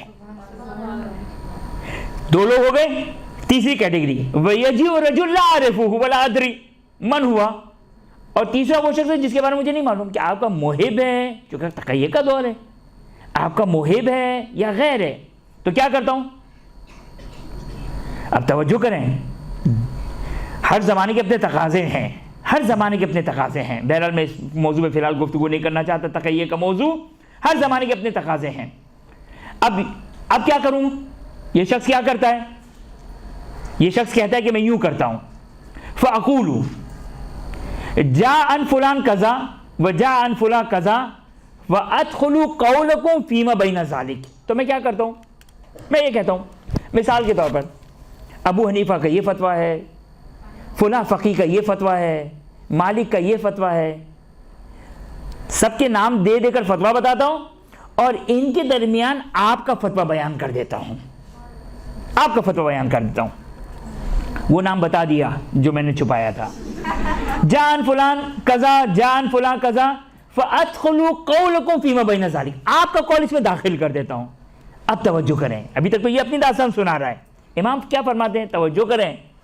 امام فرماتے ہیں فقال علی، راوی کہتے ہیں امام نے کہا اسنا قضا فانی قضا اصنع، اسی طرح کرو میں بھی یہی کرتا ہوں. یہ دو روایت ہو گئی. تھک گئے آپ لوگ؟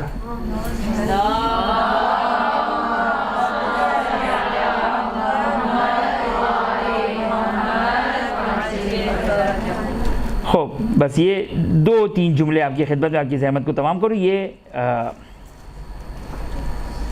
ایک اور خاص روایت بیان کرنا چاہتا ہوں. یہ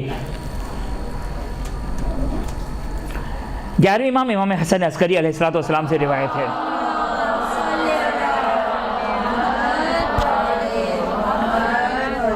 امام سے روایت ہے، طویل روایت ہے، بڑی تفصیلی روایت ہے. وَأَمَّا مَنْ كَانَ مِنَ الْفُقَهَاء، بڑی مشہور و معروف روایت ہے. وَأَمَّا مَنْ كَانَ مِنَ الْفُقَهَاء، اور وہ جو فقہا ہیں، کیسے فقہا؟ صَائِنًا لِنَفْسِهِ حَافِظًا لِدِينِهِ مخالفاً علی ہواہ. یہ تین صفت ہے کہ آسان الفاظ میں، لہذا ہمارے فقہا نے اسی حدیث کے سپورٹ میں، اس حدیث کو سپورٹ کے طور پر بیان کرتے ہوئے جو شرط لگائی ہے، مجتہد عالم مجتہد ہے جس کی تقلید کی جائے، عادل ہونا چاہیے. یہ فقہا کہتے ہیں کہ یہ عادل کو امام تین الفاظوں میں بیان کر رہے ہیں. عادل کو تین الفاظ میں، صائلا للنفس سے اپنے آپ کو بچانے والا ہو، اپنے آپ کو بچانے والا ہو کسی کووڈ-19 سے، بیماریوں سے، وبا سے، وائرس سے نہیں، دین میں اپنے آپ کو بچانے والا ہو. حافظا لدین، دین کی حفاظت کرنے والا ہو. مخالفاً علی ہوا ہو، نفسانی خواہشات کی مخالفت کرنے والا ہو. کہ تینوں جو وہ اسی عدالت کو بیان کرنے والے.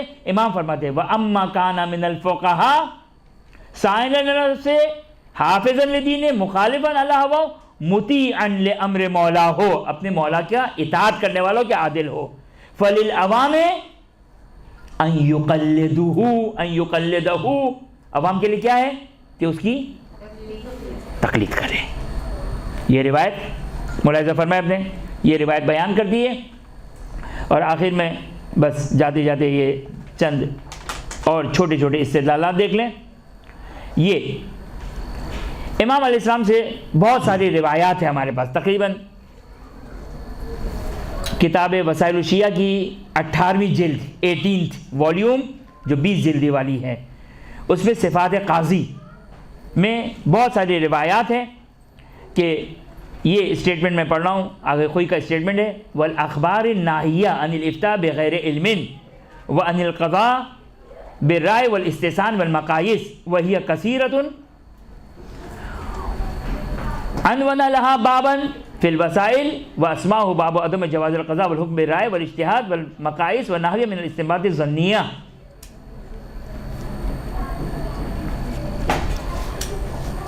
فی نفس الاحکام الشرعیہ. آخوئی کیا بیان کرتے ہیں، توجہ کریں، یہ دلیل دے رہے ہیں. آگے خوئی دلیل دے رہے ہیں جواز افتاء کے لیے، فتویٰ دینے کے جواز کے لیے. کیا کہ وہ روایات جو منع کرتی ہے کہ بغیر علم فتویٰ نہ دو، اپنی رائے سے فتویٰ نہ دو، قیاس کی بنیاد پر فتویٰ. اب اس کا مطلب کیا ہوا؟ اگر حکم خدا سے فتویٰ دے رہا ہوں تو جائز ہے. امام کہہ رہے ہیں اپنی رائے سے فتویٰ نہ دو، استحسان اور قیاس کی بنیاد پر فتویٰ نہ دو. اگر کوئی کہتے ہیں ان روایتوں سے پتہ چلتا ہے، اور اس زمانے میں آپ کی خدمت میں عرض کیا فلاں لوگ تھے جو دوسری فقہ پر عمل کرنے والے تھے، قیاس و استحسان اور ان چیزوں کے اوپر فتویٰ دیا کرتے تھے، امام ان کی مذمت میں یہ روایات بیان کرتے ہیں کہ فرماتے کہ بغیر علم، آئمہ کا علم، آئمہ سے جو علم آیا، علم ہے یا نہیں ہے؟ وہی کا علم ہے، لوح محفوظ کا علم ہے۔ امام کہتے ہیں بغیر علم فتویٰ نہ دو، یعنی جو علم خدا نہیں ہے، وہی الہی کا علم نہیں ہے تمہارے پاس، تو فتویٰ نہ دو۔ اگر ہم پانچویں امام کی اگر حدیث بیان کرتے تو وہی الہی بیان کرتے ہیں۔ لہذا ان روایتوں سے پتہ چلتا ہے کہ فتویٰ دینا بالکل جائز ہے۔ اور خود یہ روایات بیان کرتی ہے کہ بغیر علم قیاس اور استحسان کی بنیاد پر نہ دو۔ اما امام صادق کے قول پر فتویٰ دوں یا نہیں دوں؟ معلوم ہے کہتے ہیں امام باقر علیہ السلام کی بنیاد پر اگر ایلیجیبل ہوں تو فتویٰ دوں یا نہ دوں؟ وہ بالکل دو۔ اس کے بعد آخری حدیث، معتبر حدیث، صحیح سند حدیث۔ یہ 5:01 ہو چکے ہیں، آخری حدیث سن لیجئے، توجہ کریں۔ یہ پورا ایک چیپٹر ہے، یہ پورا ایک چیپٹر ہے، اور یہ حدیث میں آپ کی خدمت میں بیان کرتا ہوں۔ یہ روایت جو آپ کی خدمت میں بیان کرنے جا رہا ہوں معتبر روایت ہے، صحیح سند روایت ہے۔ اس روایت سے پتہ چلتا ہے کہ فقیہ، مثلا یہ میں اشارہ کروں اپنی فقیہ کی طرف نہیں، مثلا ایک فقیہ جو ہے وہ جب فتویٰ دیتا ہے تو اس کے سامنے پوری وسائل الشیعہ، نئی جلد 30,000 نئی چھاپ جو ہے وہ 30 والیومز کے اوپر مشتمل ہے، 30 والیوم کے اوپر مشتمل ہے نئی چھاپ، اس کے سامنے 30 جلدیں ہیں سامنے، اس کو معلوم ہے بہت ساری حدیثیں، اس کو حافظ بھی ہوگا، یاد بھی ہوگی اسے۔ لہذا امام سے آ کر سوال کرتا ہے اذا ورد علیکم حدیثان مختلفان، یہ اپنا رسول اللہ، یہ آسان نہیں ہے، اس کے لیے آپ کے پاس 50,000 علم ہونا چاہیے، 50,000 روایتوں کا علم ہونا چاہیے، 550 آیات کم از کم جو احکامات الہی سے ریلیٹڈ ہے وہ اس کا علم ہونا چاہیے۔ اب توجہ کریں، امام سے سوال کر رہا ہے، راوی سوال کر رہا ہے اذا ورد علیکم حدیثان، یہ اپنا رسول اللہ، آپ آل محمد کی ہمارے پاس 2 حدیثیں آئیں مختلفان، جو آپس میں ٹکرا رہی ہے، کانٹرڈکٹ ہے، کیا کریں؟ امام علیہ السلام فرماتے ہیں فعارضهما علی کتاب اللہ فما وافق کتاب اللہ فخذوه وما خالف کتاب اللہ فذروه فإن لم تجدهما فی کتاب اللہ فعارضهما علی اخبار العامہ۔ امام ایک رول دے رہے ہیں، دیکھیں کون پہچانے گا کہ یہ امام صادق کا قول ہے، امام باقر کا قول ہے؟ کیسے پہچانیں گے؟ واٹس ایپ پہ میسج آیا فلاں اخلاق کی کتاب میں ہم نے دیکھا امام صادق علیہ السلام کی روایت بیان کی، نہیں، اس طرح نہیں ہوتا ہے۔ کس طرح مجھے پتا چلے گا کہ امام صادق کا فرمان ہے سلام اللہ علیہ کا؟ اس طرح پتا چلے گا کہ میں سارے راویوں کو چیک کروں گا، 1 2 3 4 5۔ اب ایک حدیث آئی معتبر حدیث چھٹے امام کی، دوسری معتبر حدیث، دونوں معتبر حدیث آئی امام سے، دونوں آپس میں کیا کر رہی ہے؟ ٹکرا رہی ہے۔ امام کیا فرماتے ہیں؟ امام فرماتے ہیں کہ اس کو پیش کرو، چیک کرو۔ یہ چیک کون کرے گا؟ کون چیک کرے گا؟ میں اور آپ چیک کریں گے، جن کو صحیح قرأت کرنا نہ آتی ہو۔ اب اگر یہ کوئی کرائٹیریا نہیں ہے، ہاں یہ بتا دوں نہ کہ جو کل سے ہم کسی قاری کی تقلید کرنا شروع کر دیں۔ خوب، فعارضهما علی کتاب اللہ، کتاب خدا پر پیش کرو۔ فما وافق کتاب اللہ، پس ان 2 روایتوں میں جو قرآن سے مطابقت رکھتی ہے اس کو لے لو، جو ما خالف الکتاب فذروہ ہو اس کو چھوڑ دو۔ اب یہ تو ہو گیا ایک اجتہاد کا انبار جو ایک فقیہ کے پاس ہونا چاہیے، کیا ہے اس کا نام؟ کتاب خدا میں جتنی آیات ہیں اس کا علم ہونا چاہیے اس کے پاس۔ دوسرا امام فرماتے ہیں کہ فَإِن لَمْ تَجِدْهُ، توجہ کیجئے گا، بس توجہ کیجئے گا، فَإِن لَمْ تَجِدْهُ مَا فِي کتاب اللہ، اگر اس کا حکم قرآن میں نہ ملے تمہیں، اس کا حکم تمہیں کتاب قرآن میں نہ ملے، اب کیا کرو؟ فَعَارَضُهُمَا عَلَى أَخْبَارِ الْعَامَّةِ۔ عجیب ہے یہ، امام فرماتے ہیں کہ جو عامہ ہیں، عامہ ایک اصطلاح ہے، عامہ کے اگینسٹ کون سی اصطلاح استعمال ہوتی ہے؟ خاصہ۔ خاصہ کہتے ہیں شیعہ اثنا عشری، عامہ کہتے ہیں غیر شیعہ کو۔ امام فرماتے ہیں جب یہ 2 حدیث آئے نا تمہارے پاس، پہلے تو اس کو چیک کرو قرآن سے چیک کرو۔ اب آسان نہیں چیک کرنا، آسان نہیں ہے چیک کرنا، ٹائم نہیں، ورنہ میں آپ کی خدمت میں چند مثالیں دیتا، اور بعض اوقات کس طرح، چلیں میں نہیں کہتا ہوں، لیکن بعض اوقات کس طرح باتوں کو مینیپولیٹ کیا جاتا ہے، حدیث کو قرآن سے چیک کرو، مگر کیا قرآن میں سب کچھ بیان ہے؟ میرے اور آپ کے لیے سب کچھ بیان نہیں ہے، اگرچہ لا رد ولا یابس الا فی کتاب مبین تبیانا لکل شیء، لیکن اہل کے لیے، آل محمد علیہ السلام کے لیے میں اور آپ کیا ہیں؟ لہذا میرے اور آپ کے سامنے صرف 6666 آیتیں ہیں، میں کیسے قرآن، لہذا اگر کوئی قرآن کی صحیح کے ساتھ اگر ٹکراتا ہے کہ جو خود ایک پہچاننے کے لیے کہ آیا ٹکراؤ ہے یا ٹکراؤ نہیں ہے، یا اس کو کسی طریقے سے توجیہ کی جا سکتی ہے، اس کو سمجھنے میں مجھے مشکل ہو رہی ہے وغیرہ وغیرہ اپنی جگہ پر، لہذا امام پہلا اٹیمپٹ میں کیا کہتے ہیں؟ پہلے اٹیمپٹ میں کہتے ہیں قرآن سے چیک کرو، اگر قرآن میں اس کا حکم نہ ملے پھر کیا چیک کرو؟ پہلی بات تو توجہ کریں، یہ پہچاننا کہ ان دو حدیثوں کے درمیان ٹکراؤ ہے بھی یا نہیں ہے، یہ خود اجتہاد ہے۔ یہ جو کہتے ہیں نا بھئی اجتہاد کہاں سے آ گیا؟ ہمارے پاس کتب اربعہ ہے، من لا یعذر الفقیہ کا اردو میں ترجمہ ہو گیا، وسائل الشیعہ کا اردو میں ترجمہ ہو گیا، کیسے پتہ چل گیا یہ دو حدیثوں کے درمیان ٹکراؤ ہے؟ شاید میں ٹکراؤ سمجھ رہا ہوں، ممکن ہے ٹکراؤ ہی نہ ہو اس میں، یہ فقیہ سمجھے گا کہ آیا ٹکراؤ ہے ٹکراؤ نہیں، یہ پہلا اسٹیپ ہو گیا۔ کیا ہو گیا پہلا اسٹیپ؟ قرآن۔ امام فرماتے فَإِن لَمْ تَجِدْهُمَا فِي كِتَابِ اللَّهِ فَعَارِضُهُمَا عَلَى أَخْبَارِ الْعَامَّةِ، عامہ کی روایات کو دیکھو، یعنی اب اس کے مطابق جو وہ لے لوں نہیں۔ امام فرماتے فما وافق اخبارهم فذروه، اگر یہ حدیث جو ہم سے نقل ہوئی ہے اگر عامہ کی حدیث کے مطابق اس کو چھوڑ دو۔ اتحاد نہیں کیا امام نے، یہ کوئی سیاست نہیں چل رہی، حکم خدا بیان کرنا ہے۔ کیا کہا امام نے؟ کس کو چھوڑنا ہے؟ جو عامہ کی روایت کے مطابق اس کو چھوڑ دو۔ اچھا یہاں پر ایک امام قانون دے رہے ہیں، وہ قانون کیا ہے معلوم ہے؟ کیوں امام ایسا کہہ رہے ہیں؟ امام ہماری طرح جذباتی ہے، ہم جذبات میں ایسے ہوتے ہیں نا، خوب جذباتی ہوتے تو قرآن کی جگہ اس کو لے کر آ جاتے، نہیں۔ اصل میں کیا ہوتا ہے، امام یہاں پر ایک وجہ بتا رہے ہیں، کیا ہے؟ کیونکہ ائمہ اطہار علیہ السلام جس زمانے میں زندگی گزارتے تھے، دیکھیں اس کو اجتہاد کے لیے ہر چیز ضروری ہے، ہر چیز، حتیٰ آگے سیستانی ایک مقام پر فرماتے ہیں کہ ہمیں یہ دیکھنا کہ راوی امام کا شاگرد ہے یا عام شیعہ ہے، اس سے فتوے میں فرق آتا ہے۔ اگر شاگرد ہیں تو امام اس کو پڑھا رہے ہیں، لہذا آگے سیستانی نے کچھ رولز بیان کیے کہ نہیں یہاں سے ہم 100% استنباط نہیں کر سکتے، اس کو ہمیں دوسرے انداز سے چیک کرنا پڑے گا۔ اگر عام ہے تو اس کو دوسرا انداز ہوگا، لیکن میں آپ کی خدمت میں سے یہ عرض کرنا چاہ رہا ہوں کہ اجتہاد کھیل نہیں ہے۔ اب توجہ کریں، کیوں امام نے یہ قانون دیا کہ جو عامہ کی روایت کے مطابق ہو اس کو چھوڑ دو، جو عامہ کے اگینسٹ والی روایت اس کو لے لو۔ کیوں؟ اس لیے کہ امام کا زمانہ تقیہ کا زمانہ تھا، امام کے افراد، امام کے اطراف میں ایجنسیز کے لوگ آتے تھے، آج کی اصطلاح میں ایجنسیز کے لوگ آتے تھے، لہٰذا امام اکثر اوقات جو ہے وہ فتویٰ بیان کرتے تھے جو مخالفین کا فتویٰ تھا تقیتاً۔ لہٰذا اب دو حدیثیں آئی، مثال کے طور پر بعد والے زمانے کے لیے دو حدیثیں آئی، ایک میں امام نے کہا کہ مثال کے طور پر چلیں پریکٹیکل مثال دے دوں، ابو حنیفہ کا ایک فتویٰ تھا، پھر نام لے لیا میں نے، توجہ کیجیے گا، ابو حنیفہ کا ایک فتویٰ ہے، کیا ہے فتویٰ؟ کہ بیع العذرہ جو انسانی فضلہ ہے اس کی خرید و فروخت جائز نہیں ہے، یہ اس کا فتویٰ ہے۔